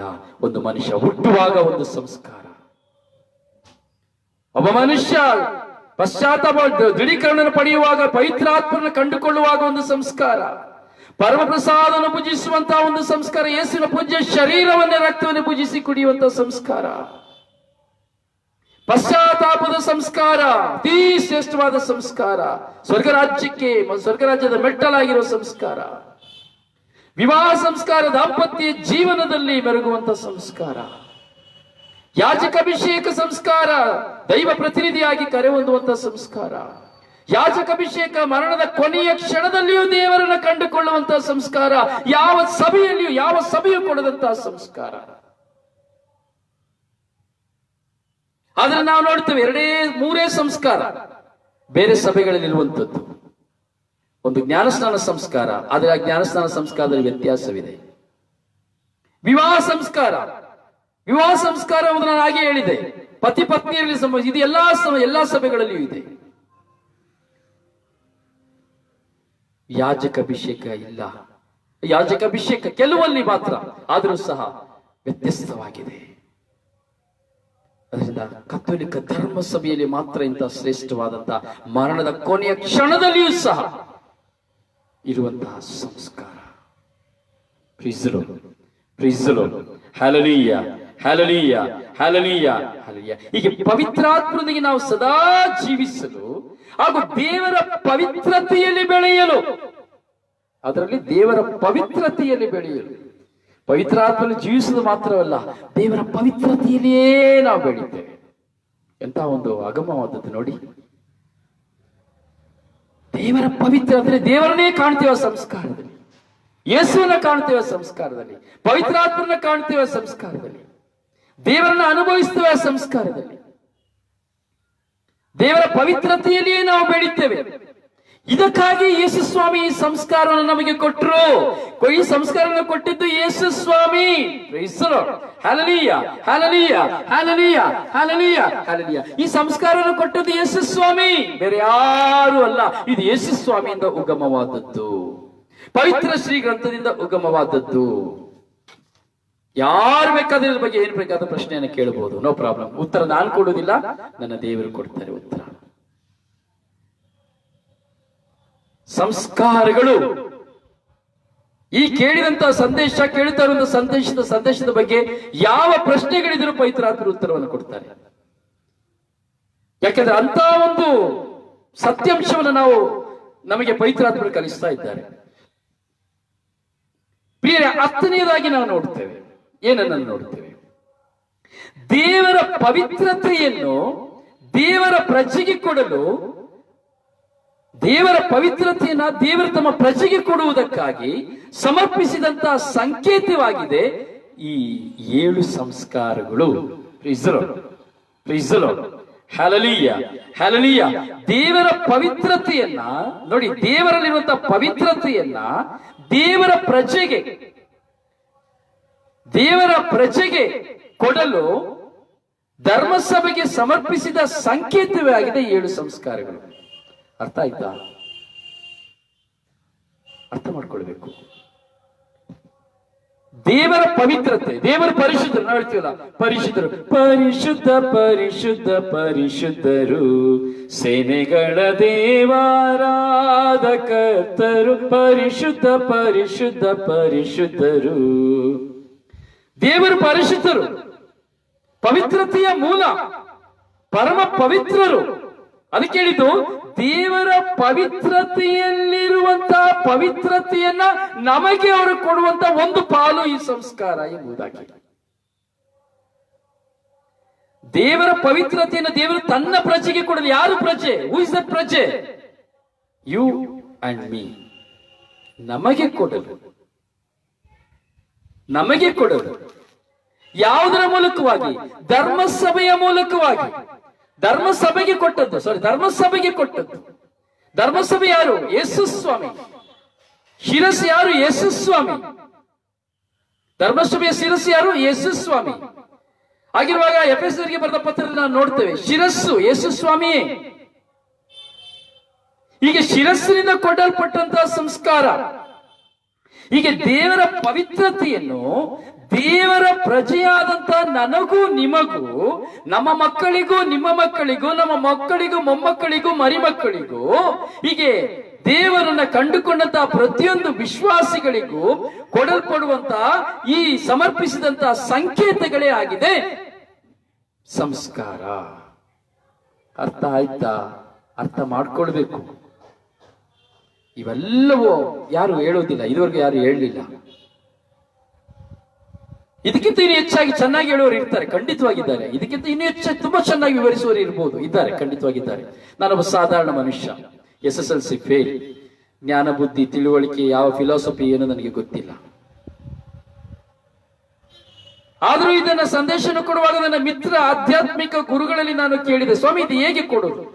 ಕೊನೆಯಲ್ಲಿ ನಾವು ಮಾತನಾಡಿ ಡಿಸ್ಕಸ್ ಮಾಡಿದ ಕೊನೆಯಲ್ಲಿ, ಸ್ವಾಮಿ ನನಗೆ ಇದೆಲ್ಲ ಬೇಕಾಗಿಲ್ಲ, ಸರಳ ಭಾಷೆಯಲ್ಲಿ ಸಂಸ್ಕಾರ ಅಂದ್ರೆ ಏನು ಸರಳ ಭಾಷೆಯಲ್ಲಿ ಹೇಳಿದ ತಕ್ಷಣ ಮನಸ್ಸಿಗೆ ಗೊತ್ತಾಗಬೇಕು, ಇಷ್ಟೇ. ಈ ಒಂದು ವಾಕ್ಯ ಮಾತ್ರ ನನಗೆ ಬೇಕು ಸ್ವಾಮಿ ಎಂಬುದಾಗಿ ನಾನು ಮಾತನಾಡಿದೆ. ಪ್ರಿಯರೇ, ನಮ್ಮ ಅನುಭವಗಳಲ್ಲಿ ನಾವು ಕಂಡುಕೊಳ್ಳುವುದೇ ಸಂಸ್ಕಾರ. ಪ್ರಭು ಯೇಸುವನ್ನ ಸಂಪೂರ್ಣವಾಗಿ ನನ್ನದಾಗಿಸಿಕೊಳ್ಳಲು, ಪ್ರಭು ಯೇಸುವಿನೊಂದಿಗೆ ನಾನು ಸಂಪೂರ್ಣವಾಗಿ ನನ್ನ ಜೀವನವನ್ನು ಬೆಳಗಿಸಿಕೊಳ್ಳಲು ಇದಾಗಿದೆ ಸಂಸ್ಕಾರ. ಹೀಗೆ ದೇವರ ಪವಿತ್ರತೆಯನ್ನು ದೇವರ ಪ್ರಜೆಗೆ ಕೊಡಲು ಧರ್ಮಸಭೆಗೆ ಸಮರ್ಪಿಸಿದ ಸಂಕೇತವಾಗಿರುವಂತಹ ಈ ಸಂಸ್ಕಾರಗಳು ನನ್ನ ಜೀವನದಲ್ಲಿ ಪವಿತ್ರತೆಯನ್ನು ಕೊಡಲು, ಪರಿಶುದ್ಧತೆಯನ್ನು ಕೊಡಲು ನಮಗೆ ಸಾಧನವಾಗಿದೆ. Praise the lord, praise the lord, hallelujah, hallelujah, hallelujah. ಹೌದು ಪ್ರಿಯ ಸಹೋದರನೇ, ಸಹೋದರಿಯೇ. ಮಾತ್ರವಲ್ಲ, ಈ 7 ಸಂಸ್ಕಾರಗಳು ಸಹ ಯೇಸು ಸ್ವಾಮಿಯ ಜನನ, ಜೀವನ ಹಾಗೂ ಮರಣ ಹಾಗೂ ಪುನರುತ್ಥಾನದಲ್ಲಿ ನಮ್ಮನ್ನ ಪ್ರಕಟಿಸುತ್ತದೆ. ಅದು ನಮ್ಮನ್ನು ಒಂದಾಗಿಸುತ್ತದೆ. ನೋಡಿ, ಧ್ಯಾನಿಸಿ ಕರೆಕ್ಟ್ ಆಗಿ. ಈ 7 ಸಂಸ್ಕಾರಗಳು ಯೇಸು ಸ್ವಾಮಿಯ ಜೀವನದ ಹಾಗೂ ಮರಣದ ಹಾಗೂ ಪುನರುತ್ಥಾನದ ಆಳವನ್ನ, ಸತ್ಯವನ್ನ ಹಾಗೂ ಆ ಪುನರುತ್ಥಾನದಲ್ಲಿ ಈ ಸಂಸ್ಕಾರವನ್ನ ಪ್ರಕಟಿಸುತ್ತದೆ ಹಾಗೂ ನಮ್ಮನ್ನ ದೇವರಲ್ಲಿ ಒಂದಾಗಿಸುತ್ತದೆ ಈ ಸಂಸ್ಕಾರ. ಪ್ರೀಸ್ the lord, praise the lord. ಒಂದು ಹೇಳಿ ಅಲ್ಲ, ಪ್ರೀಸ್ ದ ಲಾರ್ಡ್. ಒಂದು ನಗುನಗುತ್ತಾ ಹೇಳಿ ಅಲ್ಲ, praise the lord. Hallelujah, hallelujah, hallelujah, hallelujah. ಪ್ರಿಯರೇ, ಹೀಗೆ ಪ್ರಭು ಯೇಸುವಿನ ಜೀವನವೂ ಸಹ ಸಂಸ್ಕಾರದಿಂದ ತುಂಬಿದಂಥದ್ದು. ತಂದೆ ದೇವರ ಮೂಲಕವಾಗಿ ಒಂದು ಸಂಸ್ಕಾರವಾಗಿತ್ತು. ಹೀಗೇ ಜೀವಿಸಬೇಕು, ಹೀಗೇ ಜೀವಿಸಬೇಕು, ಹೀಗೇ ಈ ಲೋಕಕ್ಕೆ ಬರಬೇಕು. ಇದು ಒಂದು ಸಂಸ್ಕಾರವೇ, ಪದ್ಧತಿ, ದೇವರ ಪ್ಲಾನ್. ಯೇಸು ಸ್ವಾಮಿ ನಮಗೆ ಒಂದು ಸಂಸ್ಕಾರವಾದರು. ಹಾಗೆ ಎಲ್ಲಾ ಸಂಸ್ಕಾರಗಳಲ್ಲಿ ಅದಕ್ಕೆ ನಾವು ಯೇಸು ಸ್ವಾಮಿನ ನಾವು ನೋಡಬೇಕು. ಯೇಸು ಸ್ವಾಮಿನ ನಾವು ನೋಡ್ತೇವೆ, ಯೇಸು ಸ್ವಾಮಿನ ಅನುಭವಿಸ್ತೇವೆ. Praise the lord, praise the lord, praise the lord. ಹೀಗೆ ಮರಣದಲ್ಲಿಯೂ ನಾವು ನೋಡಿ, ಅದು ಒಂದು ಸಂಸ್ಕಾರ. ಮರಣವು ಸಹ ಒಂದು ಸಂಸ್ಕಾರವಾಗಿತ್ತು ಯೇಸು ಸ್ವಾಮಿಯ. ಹೀಗೆಯೇ ಮರಣ ಹೊಂದಬೇಕು. ಆ ಮರಣದ ಸಂಸ್ಕಾರದಲ್ಲಿ ಒಂದಾಗುವಂಥದ್ದನ್ನ ನಾವು ನೋಡುತ್ತೇವೆ. ಮರಣದ ಸಂಸ್ಕಾರವನ್ನು ಸಹ ನೋಡುವಾಗ ವ್ಯಾಧಿಷ್ಠರ ಅಭ್ಯಂಗದಲ್ಲಿ ನಾವು ಹೋಗಬಹುದು. ಹೀಗೆ ಪುನರುತ್ಥಾನ ಒಂದು ಸಂಸ್ಕಾರ. ಮರಣ ಸಂಸ್ಕಾರ ಆಯ್ತಾ ಅಂತ ಕೇಳ್ತಾರಲ್ವಾ? ಅಂದ್ರೆ ಏನು? ಅದೊಂದು ಸಂಸ್ಕಾರ. ಪ್ರಿಯ, ಹೀಗೆ ಯೇಸುಸ್ವಾಮಿಯ ಜೀವನ ಹಾಗೂ ಯೇಸುಸ್ವಾಮಿಯ ಮರಣ ಹಾಗೂ ಯೇಸುಸ್ವಾಮಿಯ ಪುನರುತ್ಥಾನದಲ್ಲಿ ನಾವು ಒಂದಾಗುವಂತೆ ಹಾಗೂ ಅದನ್ನು ಪ್ರಕಟಿಸುವಂತೆ ಮಾಡುತ್ತದೆ ಈ ಸಂಸ್ಕಾರಗಳು. Praise the lord, praise the lord, hallelujah, hallelujah. ಮತ್ತೆ ನಾವು ನೋಡ್ತಾ ಪ್ರಿಯರೇ, ಈ ಸಂಸ್ಕಾರಗಳಲ್ಲಿ 3 ವಿಭಾಗಗಳಿದೆ. 3 ವಿಭಾಗಗಳು, 3 ಭಾಗಗಳು ಈ ಸಂಸ್ಕಾರಗಳಿವೆ. ಇದನ್ನು ನಾವು ಕಂಡುಕೊಳ್ಳಬೇಕು. ಇದನ್ನು ನಾವು ಕಂಡುಕೊಳ್ಳುವಾಗ ನಮಗೆ ಅರ್ಥವಾಗ್ತದೆ, ಸಂಸ್ಕಾರಗಳು ನಿಜವಾಗಿ ಎಷ್ಟು ಶ್ರೇಷ್ಠವಾದದ್ದು ಎಂಬುದನ್ನು ನಾವು ಅರ್ಥೈಸಿಕೊಳ್ಳಿಕ್ಕೆ ಸಾಧ್ಯ. ಪ್ರಿಯರೇ, ಒಂದು ವ್ಯಕ್ತಿಯನ್ನು ನಾವು ಕಂಡುಕೊಳ್ಳದೆ ನಾವು ಪ್ರೀತಿಯನ್ನು ಕೊಡ್ಲಿಕ್ಕೆ ಆಗುವುದಿಲ್ಲ. ಒಂದು ವ್ಯಕ್ತಿಯನ್ನ ಕಂಡುಕೊಳ್ಳದೆ ನಾವು ಪ್ರೀತಿಸಲಿಕ್ಕೆ ಆಗುವುದಿಲ್ಲ. ಒಂದು ವ್ಯಕ್ತಿ ಎಷ್ಟೇ ದೂರದಲ್ಲಿದ್ದರೂ ಸಹ ಒಂದು ವ್ಯಕ್ತಿಯನ್ನ ನಾವು ಪ್ರೀತಿಸಲಿಕ್ಕೆ ಸಾಧ್ಯ. ಕಾರಣ ಆ ವ್ಯಕ್ತಿಯ ಮನಸ್ಸನ್ನ ಅರ್ಥೈಸಿಕೊಂಡರೆ ಮಾತ್ರ. ಸೊ ಹಣದಿಂದಾಗಲಿ, ಸೌಂದರ್ಯದಿಂದಾಗಲಿ, ಅಥವಾ ಯಾವುದೇ ಒಂದು ಮಾಯೆಯ ಚಿಂತೆಯಿಂದಾಗಲಿ ಎಲ್ಲ ಒಂದು ಪ್ರೀತಿಯನ್ನು ಪಡೆದು ಅದು ವಂಚಿಸುವಂತಹ ಪ್ರೀತಿಯಾಗಿರುತ್ತದೆ. ಹೀಗೆ ಆ ಪ್ರೀತಿಯನ್ನು ನಾವು ಕಂಡುಕೊಳ್ಳಬೇಕು, ಆ ಪ್ರೀತಿಯ ಮೌಲ್ಯವನ್ನು ಕಂಡುಕೊಳ್ಳಬೇಕು. ನನ್ನನ್ನು ಪ್ರೀತಿಸುವಂತಹ ವ್ಯಕ್ತಿ ನಿಜವಾಗಿಯೂ ಅವನು ಎಷ್ಟರವನು, ಎಂಥವನು ಎಂಬುದನ್ನು ನಾನು ಕಂಡುಕೊಳ್ಳಬೇಕು. ಒಂದು ವ್ಯಕ್ತಿಯ ಮಾತಿನಲ್ಲಿಯೂ, ಒಂದು ವ್ಯಕ್ತಿಯ ನಡೆಯಲ್ಲಿಯೂ, ನುಡಿಯಲ್ಲಿಯೂ ಅವನನ್ನು ಕಂಡುಕೊಳ್ಳುವುದಕ್ಕೆ ಸಾಧ್ಯ. ಹೀಗೆ ಸಂಸ್ಕಾರದ ಮೂಲಕವಾಗಿ ನಾವು ಸತ್ಯವನ್ನ ಅರ್ಥೈಸಿಕೊಳ್ಳಲು ಸಾಧ್ಯ.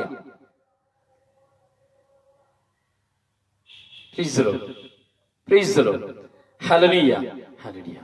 ಒಂದು ವ್ಯಕ್ತಿಯನ್ನ ಪ್ರೀತಿಸುವುದರ ಮನಪೂರ್ವಕವಾಗಿ ಪ್ರೀತಿಸುವವರು ಆ ವ್ಯಕ್ತಿಯನ್ನ ಯಾವ ಕಾರಣದಲ್ಲಿಯೂ ಬಿಟ್ಟು ಬಿಡುವುದಿಲ್ಲ.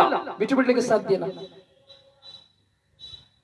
ಒಂದು ವ್ಯಕ್ತಿಯನ್ನ ನೋಡದೇ ಇದ್ದರೂ ಸಹ ಪ್ರೀತಿಯಲ್ಲಿರುವುದಾದರೆ ಆ ವ್ಯಕ್ತಿಯ ಮೇಲಿನ ಪ್ರೀತಿಯಲ್ಲಿ ಮಾತ್ರ ಜೀವಿಸುವಂತವರು ಸಹ ಈ ಲೋಕದಲ್ಲಿ ಇದ್ದಾರೆ. ಆ ವ್ಯಕ್ತಿಯೊಡನೆ ಮಾತನಾಡದಿದ್ದರೂ ಸಹ, ಅಥವಾ ವ್ಯಕ್ತಿಯನ್ನು ನೋಡದಿದ್ದರೂ ಸಹ, ಆ ವ್ಯಕ್ತಿಯೊಡನೆ ಇರದಿದ್ದರೂ ಸಹ, ಅಥವಾ ಜೀವನದಲ್ಲಿ ಆ ವ್ಯಕ್ತಿಯನ್ನು ಕಾಣದೇ ಹೋದರೂ ಸಹ ಆ ವ್ಯಕ್ತಿಯನ್ನೇ ಪ್ರೀತಿಸುವಂತಹ ವ್ಯಕ್ತಿಗಳಿದ್ದಾರೆ. ಅದು ನಿಜವಾದ ಪ್ರೀತಿ. ಸೊ ಹೀಗೆ ಆ ಸಂಸ್ಕಾರವನ್ನ ಅಷ್ಟರ ಮಟ್ಟಿಗೆ ನಾವು ಪ್ರೀತಿಸಬೇಕು. ಆ ಸಂಸ್ಕಾರವನ್ನು ಅಷ್ಟರ ಮಟ್ಟಿಗೆ ನಾನು ನನ್ನ ಜೀವನದಲ್ಲಿ ಅಳವಡಿಸಿಕೊಳ್ಳಬೇಕು. Praise the lord, praise the lord, praise the lord. ಹೀಗೆ ಈ ಸಂಸ್ಕಾರದಲ್ಲಿರುವಂತಹ ಮೂಲತಃ ಅಂಶ, ಈ ಸಂಸ್ಕಾರವನ್ನ ನಾನು ನನ್ನ ಜೀವನದಲ್ಲಿ ಒಂದು ಪ್ರೀತಿಯಾಗಿ ಪ್ರತಿಷ್ಠಾಪಿಸಿಕೊಳ್ಳಬೇಕು. ಈ ಸಂಸ್ಕಾರಗಳು ನನಗೆ ಬೇಕು. ಅದೇ ಹೇಳಿದ ಕಥೋಲಿಕ ಧರ್ಮಸಭೆಯಲ್ಲಿ ನನಗೆ ಈ ಸಂಸ್ಕಾರಗಳು ಅತ್ಯವಶ್ಯಕ, ಅತ್ಯಮೂಲ್ಯ. ಈ ಸಂಸ್ಕಾರಗಳಿಲ್ಲದ ಕಥೋಲಿಕ ಧರ್ಮಸಭೆ ಇಲ್ಲ. ಈ ಸಂಸ್ಕಾರಗಳನ್ನು ಒಳಗೊಂಡು ಮಾತ್ರ ಕಥೋಲಿಕ ಧರ್ಮಸಭೆಯ ಉಗಮ. ವಿಶ್ವಾಸದ ಮೂಲಕವಾಗಿ, ವಿಶ್ವಾಸದ ಮೂಲಕವಾಗಿ. ಹೌದು ಪ್ರಿಯ ಸಹೋದರನೇ, ಸಹೋದರಿ, ಈಗ ಅದಕ್ಕೆ ನಾವು ಧ್ಯಾನಿಸ್ತಾ ಇದ್ದೇವೆ. ಸಂಸ್ಕಾರದಲ್ಲಿ 3 ವಿಭಾಗಗಳಾಗಿ ನೋಡುವಾಗ ಮೊದಲನೆಯ ಭಾಗದಲ್ಲಿ ನಾವು ನೋಡುತ್ತೇವೆ ಕ್ರಿಸ್ತೀಯ ಜೀವನದ ಪ್ರಾರಂಭಿಕ ಸಂಸ್ಕಾರ. ಕ್ರಿಸ್ತೀಯ ಜೀವನದ ಪ್ರಾರಂಭಿಕ ಸಂಸ್ಕಾರ ಯಾವುದದು? ಅದರಲ್ಲಿ 3 ವಿಧದಲ್ಲಿ 3 ಭಾಗದಲ್ಲಿ, 1ನೆಯ ಭಾಗದಲ್ಲಿ 3 ಕಾರ್ಯ. ಪ್ರಾರಂಭಿಕ ಜೀವನದ ಪ್ರಾರಂಭಿಕ ಸಂಸ್ಕಾರ ಕ್ರಿಸ್ತೀಯ ಜೀವನದಲ್ಲಿ. ಮೊದಲನೆಯದು ಜ್ಞಾನ ಸ್ನಾನ. ಕ್ರಿಸ್ತೀಯ ಜೀವನದಲ್ಲಿ ಮೊದಲ ಪಾತ್ರ ಜ್ಞಾನ ಸ್ನಾನ. 2ನೇದಾಗಿ ಪವಿತ್ರಾತ್ಮರನ್ನು ಧರಿಸಿಕೊಳ್ಳುವಂತಹ ದೃಢೀಕರಣ ಸಂಸ್ಕಾರ. Hallelujah, hallelujah. 3ನೇದಾಗಿ ಪ್ರಭು ಯೇಸುವನ್ನೇ ಅನುಭವಿಸುವಂತಹ ಪರಮ ಪ್ರಸಾದ. ಅರ್ಥ ಆಯ್ತಲ್ಲ? 3 ಸಂಸ್ಕಾರಗಳು ಮೊದಲನೇ ಪ್ರಾರಂಭಿಕ ಘಟ್ಟದಲ್ಲಿ ಬರುವಂತದ್ದು. ಇದು ಮೊದಲನೆಯ ಭಾಗ. ಯಾವ ಬೇರೆ ಸಭೆಯಲ್ಲಿ ಇದು ನಮಗೆ ಸಿಗುತ್ತದೆ? ಸಿಕ್ಕುವುದಿಲ್ಲ. Hallelujah, hallelujah. ಹೌದು ಪ್ರಿಯ ಸಹೋದರನೇ, ಸಹೋದರಿ, ನಾವು ಕಂಡುಕೊಳ್ಳಬೇಕು ಪ್ರಿಯರೇ. ನಾವು ದೇವರ ವಾಕ್ಯವನ್ನು ನಾವು ಧ್ಯಾನಿಸ್ತಾ ಇದ್ದೇವೆ, ನಿಜ. ದೇವರ ವಾಕ್ಯದಲ್ಲಿ ನಾವು ಮಿಲನವಾಗ್ತಾ ಇದ್ದೇವೆ. ದೇವರ ವಾಕ್ಯಕ್ಕೆ ನಾವು ಕಿವಿಗೊಡ್ತಾ ಇದ್ದೇವೆ, ನಿಜ. ಆದ್ರೆ ನಾವು ಸತ್ಯಗಳನ್ನ ಕಂಡುಕೊಳ್ಳಬೇಕು. ಸತ್ಯದಲ್ಲಿ ನಾವು ಮಿಲನವಾಗಬೇಕು. 2ನೇ ವಿಭಾಗದಲ್ಲಿ ನಾವು ನೋಡುತ್ತೇವೆ ಗುಣಪಡಿಸುವಂತಹ ಸಂಸ್ಕಾರ. ಗುಣಪಡಿಸುವಂತಹ ಸಂಸ್ಕಾರ ಯಾವುದು? ಒಂದು ಪಶ್ಚಾತ್ತಾಪ ಸಂಸ್ಕಾರ, ಇನ್ನೊಂದು ವ್ಯಾಧಿಷ್ಠರ ಅಭ್ಯಂಗ. ಗುಣಪಡಿಸುವಂತಹ ಸಂಸ್ಕಾರ. 3ನೇ ವಿಭಾಗದಲ್ಲಿ ನಾವು ನೋಡುತ್ತೇವೆ 2 ಕಾರ್ಯಗಳು. ಸೇವೆಯ ಸಂಸ್ಕಾರ. ಮೊದಲನೇದು ಕ್ರಿಸ್ತೀಯ ಜೀವನದ ಪ್ರಾರಂಭಿಕ ಸಂಸ್ಕಾರ, 2ನೇದು ಗುಣಪಡಿಸುವ ಸಂಸ್ಕಾರ, 3ನೇದು ಸೇವೆಯ ಸಂಸ್ಕಾರ. ಸೇವೆಯ ಸಂಸ್ಕಾರ ಎಂದು ಹೇಳುವಾಗ ಅದರಲ್ಲಿ ಮೊದಲನೇದು ಯಾಜಕಾಭಿಷೇಕ. ಯಾಜಕಾಭಿಷೇಕ. ದೇವರಿಂದ ಆಯ್ಕೆಯಾಗುವವನು, ಕರೆ ಹೊಂದುವವನು, ಧರ್ಮಸಭೆಯ ಪ್ರತಿನಿಧಿಯಾಗಿ ಧರ್ಮಸಭೆಯನ್ನು ಪೋಷಿಸಿ ಮುನ್ನಡೆಸಲು ಕರೆ ಹೊಂದುವಂತಹ ವ್ಯಕ್ತಿ ಯಾಜಕಾಭಿಷೇಕ. ಅಂದರೆ ಒಂದು ಗುರುವಾಗಿ ಮಾರ್ಪಾಡಾಗುವಂಥದ್ದು. ಯಾವುದು? ಸೇವೆಯ ಸಂಸ್ಕಾರ. 2ನೇದಾಗಿ ನಾವು ನೋಡುತ್ತೇವೆ ವಿವಾಹ ಸಂಸ್ಕಾರ. ಕೌಟುಂಬಿಕ ಜೀವನದಲ್ಲಿ ಪತಿ ಪತ್ನಿಯರು ಸತ್ಸಂಬಂಧದಿಂದ ಒಂದಾಗಿ ದೇವರ ಪ್ರತಿನಿಧಿಗಳಾಗಿ ಅವರ ಮೂಲಕವಾಗಿ ದೇವರ ಚಿತ್ತವು, ದೇವರ ಕೈಕಾರ್ಯವು ದೈಹಿಕವಾಗಿ ಪ್ರಕಟವಾಗುವಂತಹ ಕುಟುಂಬವೆಂಬುದು ಸೇವಾ ಸಂಸ್ಕಾರ. ದೇವರ ಸ್ತೋತ್ರ ಸ್ವಾಮಿ ದೇವ. ಕೋಟ್ಯಾನು ಕೋಟಿ ಸ್ತೋತ್ರಗಳು ಸ್ವಾಮಿ ದೇವ. ವಂದನೆಗಳು ಸ್ವಾಮಿ ದೇವ. Thank you Jesus. Praise you Jesus. The name of powerful Jesus to be glory to. Hallelujah. ಸಂಸ್ಕಾರಗಳಲ್ಲಿ ಅರ್ಥ ಆಯ್ತಲ್ಲ? Hallelujah, hallelujah. Praise the lord, praise the lord, praise the lord. ಸೇವಾ ಸಂಸ್ಕಾರಗಳಲ್ಲಿ 2 ವಿಧ. 2 ವಿಧದಲ್ಲಿ ನಾವು ನೋಡ್ತೇವೆ. ಯಾವುದು? ಒಂದು ಯಾಜಕಾಭಿಷೇಕ. ಗೊತ್ತಾಯ್ತಲ್ಲ ಯಾಜಕಾಭಿಷೇಕ ಅಂದ್ರೆ ಏನು ಅಂತ ಅರ್ಥ? ವಿವಾಹ ಅಂದ್ರೆ ಗೊತ್ತಾಯ್ತಲ್ಲ, ಕೌಟುಂಬಿಕವಾಗಿರುವಂತಹ ಸೇವೆ. ಇನ್ನೊಂದು ಆಧ್ಯಾತ್ಮಿಕತೆಯ ಸೇವೆ. ಕ್ರಿಸ್ತೀಯ ಜೀವನದ ಪ್ರಾರಂಭಿಕ ಸಂಸ್ಕಾರ ಅಂತ ಹೇಳಿದಾಗ ಒಂದು ನನ್ನನ್ನು ದೇವರಿಗೆ ಒಪ್ಪಿಸಿಕೊಳ್ಳುವಂಥದ್ದು, 2ನೇದು ಪವಿತ್ರಾತ್ಮನ ಧರಿಸಿಕೊಳ್ಳುವಂಥದ್ದು, 3ನೇದು ಯೇಸು ಸ್ವಾಮಿಯನ್ನು ಸ್ವೀಕರಿಸುವಂಥದ್ದು. So close relationship. 2ನೇದಾಗಿ ಗುಣಪಡಿಸುವಂತಹ ಸಂಸ್ಕಾರದಲ್ಲಿ ನಾವು ನೋಡ್ತೇವೆ ಪಶ್ಚಾತ್ತಾಪ. ಪಶ್ಚಾತ್ತಾಪ ಪಡುವಾಗ ನಮಗೆ ರೋಗ ಸೌಖ್ಯ. ವ್ಯಾಧಿಷ್ಠರ ಅಭ್ಯಂಗ ನೋಡಿ. ಕೆಲವು ಸರಿ ಕೊನೆಯ ಮರಣದ ಸಮಯದಲ್ಲಿ ವ್ಯಾಧಿಷ್ಠರ ಅಭ್ಯಂಗವನ್ನು ಪಡೆದುಕೊಳ್ಳುವಾಗ ಸೌಖ್ಯರಾಗಿ ಹೋಗ್ತಾರೆ. ಸತ್ತು ಹೋಗ್ಲಿಕ್ಕಿರೋರು ಸೌಖ್ಯರಾಗಿ ಹೋಗ್ತಾರೆ. ಅದನ್ನ ನಾವು ಆ ಸಂಸ್ಕಾರಗಳನ್ನ ನಾವು ಧ್ಯಾನಿಸುವಾಗ ನಾವು ಚಿಂತಿಸುವ ಹೀಗೆ ಸಂಸ್ಕಾರಗಳು 7 ಸಂಸ್ಕಾರಗಳ ಉಗಮ ಪ್ರಭು ಯೇಸುವಿನಿಂದ. ಹೀಗೆ ಆ ಪ್ರಭು ಯೇಸುವನ್ನ ಕಂಡುಕೊಳ್ಳಲು ಸಾಧ್ಯ ಈ ಸಂಸ್ಕಾರದ ಮೂಲಕವಾಗಿ. ಅದಕ್ಕೆ ನಾನು ಪ್ರಾರಂಭದಲ್ಲಿ ಒಂದು ಮಾತು ಹೇಳಿದೆ. ಏನ್ ಹೇಳಿದೆ ಹೇಳಿ? ನಾವೆಲ್ಲರೂ ಭಾಗ್ಯವಂತರು, ಭಾಗ್ಯವಂತರು, ನಾವು ಭಾಗ್ಯವಂತರು. ಹೌದಲ್ಲ? ಭಾಗ್ಯವಂತರು, ನಾವು ಭಾಗ್ಯವಂತರು. ಯೇಸುವಿನ ಮಕ್ಕಳಾಗಿ ಸಂಸ್ಕಾರದ ಬುಗ್ಗೆಯಲ್ಲಿ ತುಂಬುವ ನಾವು ಭಾಗ್ಯವಂತರು, ತುಂಬಿಯ ನಾವು ಭಾಗ್ಯವಂತರು, ಭಾಗ್ಯವಂತರು ನಾವು ಭಾಗ್ಯವಂತರು. ನಾವೆಲ್ಲರೂ ಭಾಗ್ಯವಂತರು ಸಂಸ್ಕಾರಗಳನ್ನು ಪಡೆದ ಕಾರಣ. ಯಾಕೆಂದರೆ ಸಂಸ್ಕಾರಗಳ ಮೂಲಕವಾಗಿ ಪ್ರಭು ಯೇಸುವನ್ನೇ ನಾವು ಕಂಡುಕೊಳ್ತಾ ಇದ್ದೇವೆ, ಪ್ರಭು ಯೇಸುವನ್ನ ನಾವು ಅನುಭವಿಸ್ತಾ ಇದ್ದೇವೆ. Praise the lord, praise the lord, hallelujah, hallelujah, hallelujah. ಹೌದು ಪ್ರಿಯ ಸಹೋದರನೇ ಸಹೋದರಿಯೇ, ಈ ಸಮಯದಲ್ಲಿ ನಮ್ಮನ್ನು ನಾವು ಒಂದು ಕ್ಷಣಕ್ಕೆ ಸಮರ್ಪಿಸಿಕೊಳ್ಳೋಣ. ಸಂಸ್ಕಾರದ ಆಳ ಉದ್ದ ಅಗಲವನ್ನು ಅರ್ಥೈಸಿಕೊಳ್ಳಲು ನಮಗೆ ಪವಿತ್ರ ಆತ್ಮರು ಸಹಾಯವನ್ನು ಮಾಡಿದ್ದಾರೆ. ಹೀಗಿರುವಾಗ ಆ ಪವಿತ್ರ ಆತ್ಮರಿಗೆ ನಾವು ಕೃತಜ್ಞತೆಯನ್ನು ಸಲ್ಲಿಸೋಣ. ಈ ಒಂದು ತಾಸುಗಳ ಕಾಲ ಈ ಸಂಸ್ಕಾರಗಳನ್ನು ನಾವು ಕಂಡಿದ್ದೇವೆ ಪ್ರಿಯರೇ. ನಾನು ಪ್ರಾರಂಭದಲ್ಲಿ ಹೇಳ್ತಾ ಇದ್ದೀನಿ, ಈಗಲೂ ಹೇಳ್ತಾ ಇದ್ದೀನಿ, ದಯವಿಟ್ಟು ಈ ತರಗತಿಗಳನ್ನ ಕೇಳಿ ನೀವು ಏಕಾಂಗಿಯಾಗಿರುವಾಗ ನಿಮ್ಮ ಮಕ್ಕಳಿಗೆ ಕಡ್ಡಾಯ, ನಿಮ್ಮ ಯುವಕ ಯುವತಿಯರಿಗೆ ಕಡ್ಡಾಯವಾಗಿ ಕೊಡಿ. ಕ್ರೈಸ್ತನಾಗಿರುವಂತಹ ಪ್ರತಿಯೊಬ್ಬರು ಇದನ್ನು ಅರ್ಥ ಮಾಡಿಕೊಳ್ಳಬೇಕು ಸಾಯುವಷ್ಟರಲ್ಲಿ. ಇಲ್ಲದಿದ್ದರೆ ಕ್ರಿಸ್ತಿಯ ಜೀವನ ಅದು ರುಚಿಕರವಲ್ಲ. ಕಥೋಲಿಕ ಧರ್ಮಸಭೆಯಲ್ಲಿರುವಂತಹ ನಾವು ಈ ಸಂಸ್ಕಾರದ ಈ ಮೌಲ್ಯವನ್ನ ನಾವು ಕಂಡುಕೊಳ್ಳದೆ ಹೋದರೆ, ಅನುಭವಿಸದೆ ಹೋದರೆ ಪ್ರಯೋಜನವಿಲ್ಲ. ಯಾಕೆಂದ್ರೆ ನಾನು ಹೇಳಿದೆ, ಒಂದೇ ನುಡಿಯಲ್ಲಿ ಹೇಳಿದೆ, ದೇವರ ಪವಿತ್ರತೆಯಲ್ಲಿ, ಅಂದ್ರೆ ದೇವರೇ ಒಂದು ಪವಿತ್ರತೆ, ಒಂದು ಬಕೆಟ್, ಒಂದು ಕೊಡದಲ್ಲಿರುವಂತಹ ನೀರು ದೇವರು, ಹಾಗೆ ಅದರಲ್ಲಿರುವಂತಹ ಒಂದು ಲೋಟ ನೀರನ್ನ ದೇವರು ನಮಗೆ ಕೊಡುವಾಗೆ ಒಂದು ಪಾಲಾಗಿದೆ ಈ ಸಂಸ್ಕಾರ. ದೇವರ ಪವಿತ್ರತೆಯಲ್ಲಿ ದೇವರು ಅದರಿಂದ ಕೊಡುವಂತಹ ಒಂದು ಪಾಲಾಗಿದೆ ಈ ಸಂಸ್ಕಾರ. Praise the lord, praise the lord, hallelujah, hallelujah, hallelujah. ಪ್ರಿಯರೇ, ಒಂದು ಕ್ಷಣ ನಮ್ಮ ಕಣ್ಣುಗಳನ್ನು ಮುಚ್ಚೋಣ, ಒಂದು ಕ್ಷಣ ನಮ್ಮ ಕಣ್ಣುಗಳನ್ನು ಮುಚ್ಚೋಣ ಪ್ರಿಯರೇ.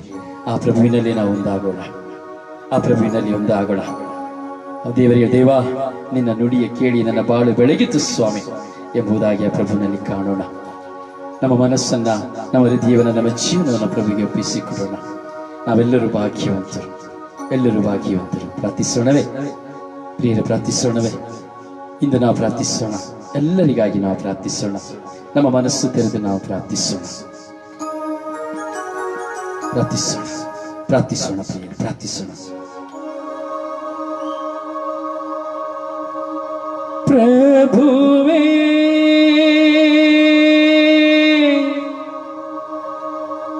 ಯೇಸು ಸ್ವಾಮಿಯೇ,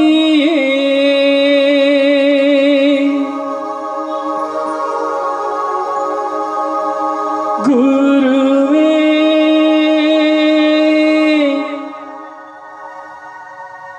ಯೇಸು ಸ್ವಾಮಿಯೇ,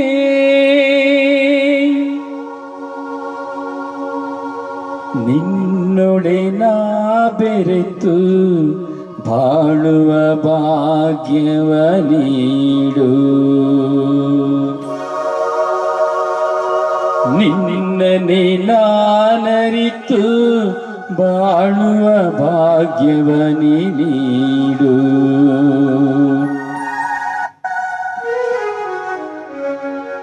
ಓ ಪವಿತ್ರಾತ್ಮರೇ, ಓ ವರದಾತರೇ, ಸಂಸ್ಕಾರವಾಗಿ ನನ್ನಲ್ಲಿ ಬನ್ನಿರಿ, ಸಂಸ್ಕಾರವಾಗಿ ನನ್ನಲ್ಲಿ ತುಂಬಿರಿ. ಶಕ್ತಿಯ ಆತ್ಮರೇ, ಪಾವನ ತೇಜರೇ, ನನ್ನನ್ನು ಶುದ್ಧೀಕರಿಸಿರಿ. ಜ್ಞಾನದ ಪೀಠವೇ, ಸ್ವರ್ಗದ ಸಂಕೇತವೇ, ನನ್ನನ್ನು ಅಭ್ಯಂಗಿಸಿರಿ. ನಮ್ಮನ್ನು ಅಭ್ಯಂಗಿಸುವಂತಹ ದೇವರು, ಸ್ವರ್ಗವೇ ನಮ್ಮ ಮಧ್ಯೆ ಇಳಿದು ಬರುವಂತಹ ಸಮಯ. ಕ್ರಿಸ್ತಿಯ ಜೀವನದಲ್ಲಿ ನಾವು ಸಂಸ್ಕಾರಗಳನ್ನು ಪಡೆದುಕೊಂಡಿದ್ದೇವೆ. ಪವಿತ್ರಾತ್ಮರಿಂದ ಈ ಪವಿತ್ರ ಸಂಸ್ಕಾರಗಳನ್ನು ಪಡೆದು ದೇವರ ಪಾಲಾಗಿದ್ದೇವೆ. ನಾವು ದೇವರ ಒಂದು ಪಾಲಾಗಿ ಈ ಲೋಕದಲ್ಲಿ ಜೀವಿಸುತ್ತಾ ಇದ್ದೇವೆ. ದೇವರ ಅಭಿಷೇಕದ ಒಂದು ಪಾಲು ನಮ್ಮದಾಗಿದೆ.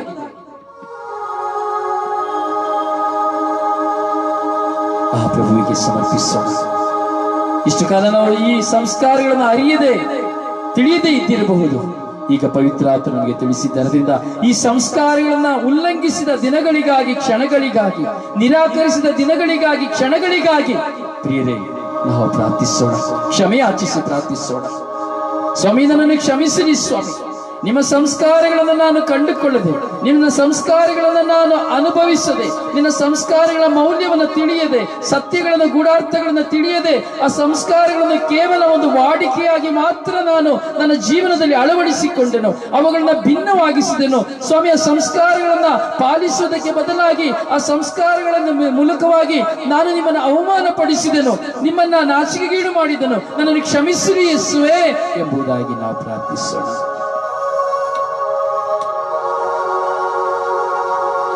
ಪ್ರಾರ್ಥಿಸೋಣ.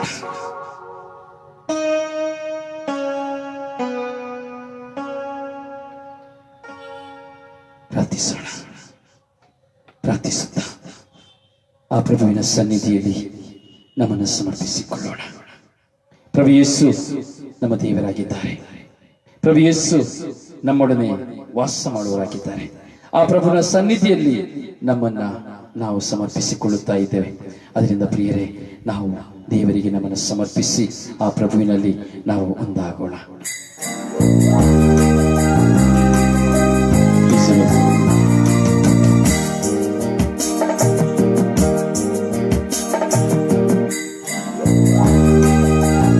ಸಂತೋಷವಾಗಿ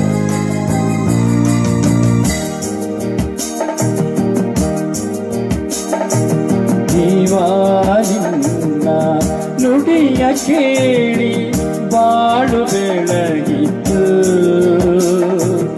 ಆನಂದವಾಯಿತು. ದೇವಾನಿನ್ನ ನುಡಿಯ ಕೇಳಿ ಬಾಳು ಬೆಳಗಿತು,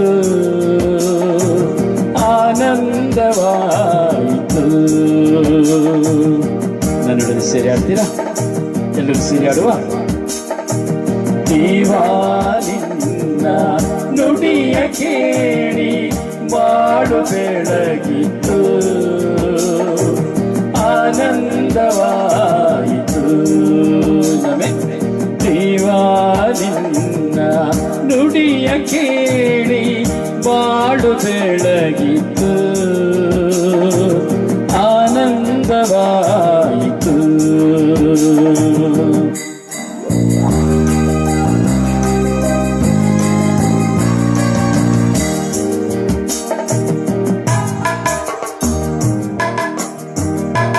ಸ್ವಾಮಿ, ನಿನ್ನ ಪಾದ ಸೇವೆ ನನ್ನ ಭಾಗ್ಯವು. ಸ್ವಾಮಿ, ನಿನ್ನ ಪಾದ ಸೇವೆ ನನ್ನ ಭಾಗ್ಯವು. ಎಂಥ ಭಾಗ್ಯವು, ಭಾಗ್ಯಾನಂದವು. ಎಂಥ ಭಾಗ್ಯವು, ಭಾಗ್ಯಾನಂದವು. ದೇವಾನಿನ್ನ ನುಡಿಯ ಕೇಳಿ ಬಾಳು ಬೆಳಗಿತು, ಆನಂದವಾಯಿತು. ದೇವಾನಿನ್ನ ನುಡಿಯ ಕೇಳಿ ಬಾಳು ಬೆಳಗಿತು, ಆನಂದವಾಯಿತು. ಸಂತೋಷವಾಗಿ ಆ ದೇವರ ನುಡಿ ನಮ್ಮ ಬಾಳಿನಲ್ಲಿ ಆನಂದವನ್ನು ಕೊಡುತ್ತದೆ. ಸ್ವಾಮಿ, ನೀನೇ ನನ್ನ ಬಾಳ ಜ್ಯೋತಿಯಲ್ಲವೇ. ಸ್ವಾಮಿ, ನೀನೇ ನನ್ನ ಬಾಳ ಜ್ಯೋತಿಯಲ್ಲವೇ. ಎಂಥ ಭಾಗ್ಯವು, ಭಾಗ್ಯಾನಂದವು. ಎಂಥ ಭಾಗ್ಯವು, ಭಾಗ್ಯಾನಂದವು.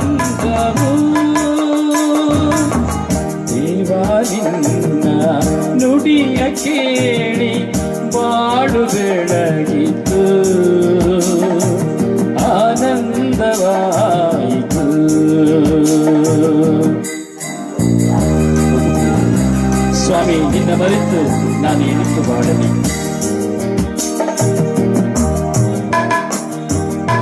ಸ್ವಾಮಿ ನಿನ್ನ ಮರೆತು ನಾನು ಏನಿತ್ತು ಬಾಳಲಿ.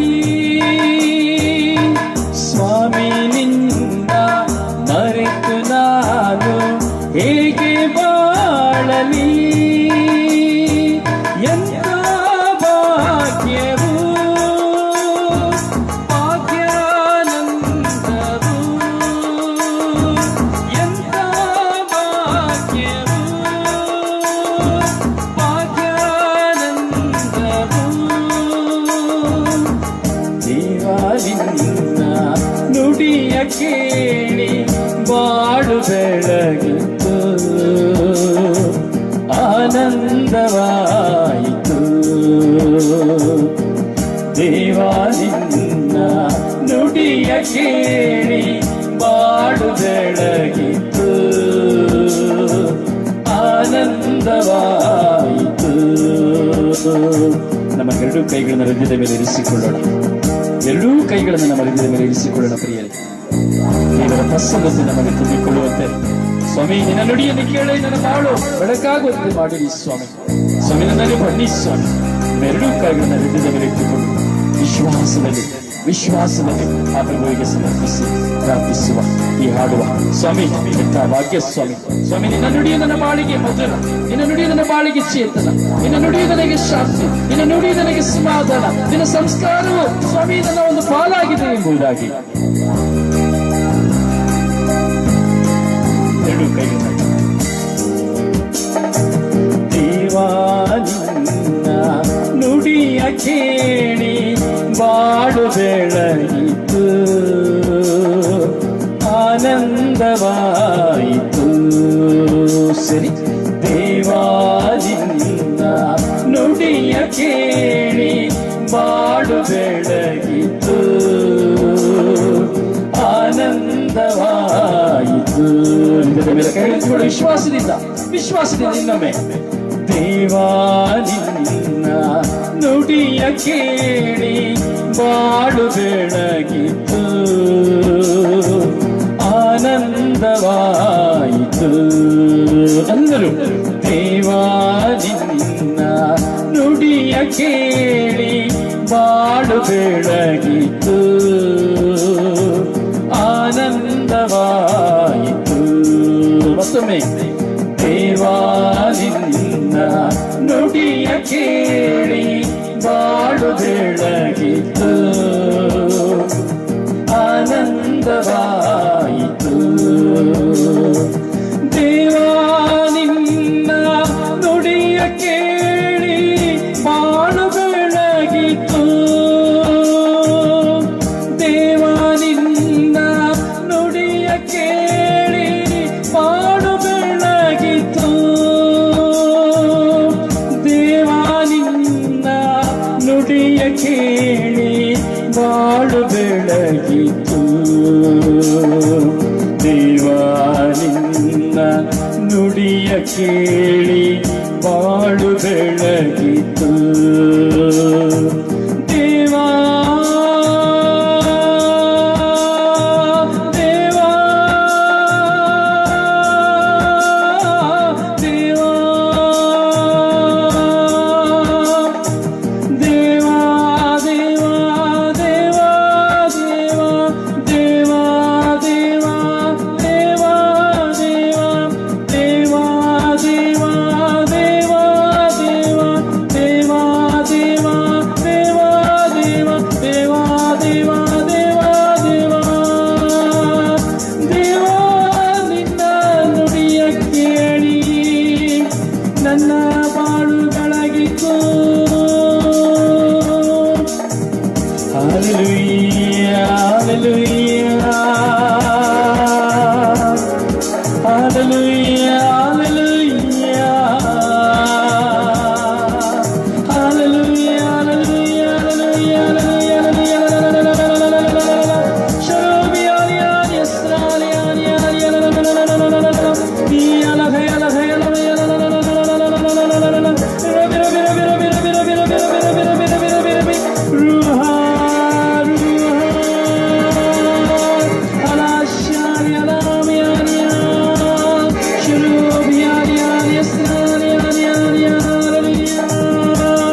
ಬೆಳಗಿತು,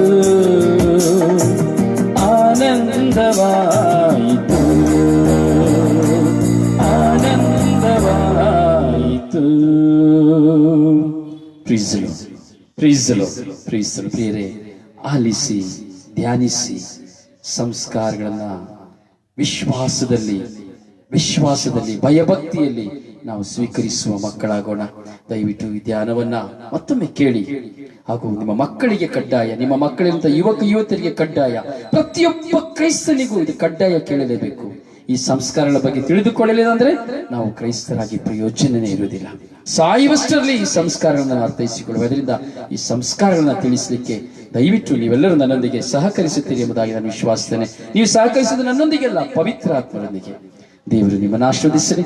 ನಿಮ್ಮ ಪ್ರೀತಿಯ ನಲ್ಮೆಯ ಸಹೋದರ ಬ್ರದರ್ ರೊಜಾರಿಯೋ ಪಾಂಡವಪುರ. ಪ್ರಾರ್ಥನಾ ಸಹಾಯಕ್ಕಾಗಿ ದೂರವಾಣಿ ಸಂಖ್ಯೆ 09902423181. God bless you. ಪ್ರೀಸ್ತರು ನನಗಾಗಿ ಪ್ರಾರ್ಥಿಸಿ.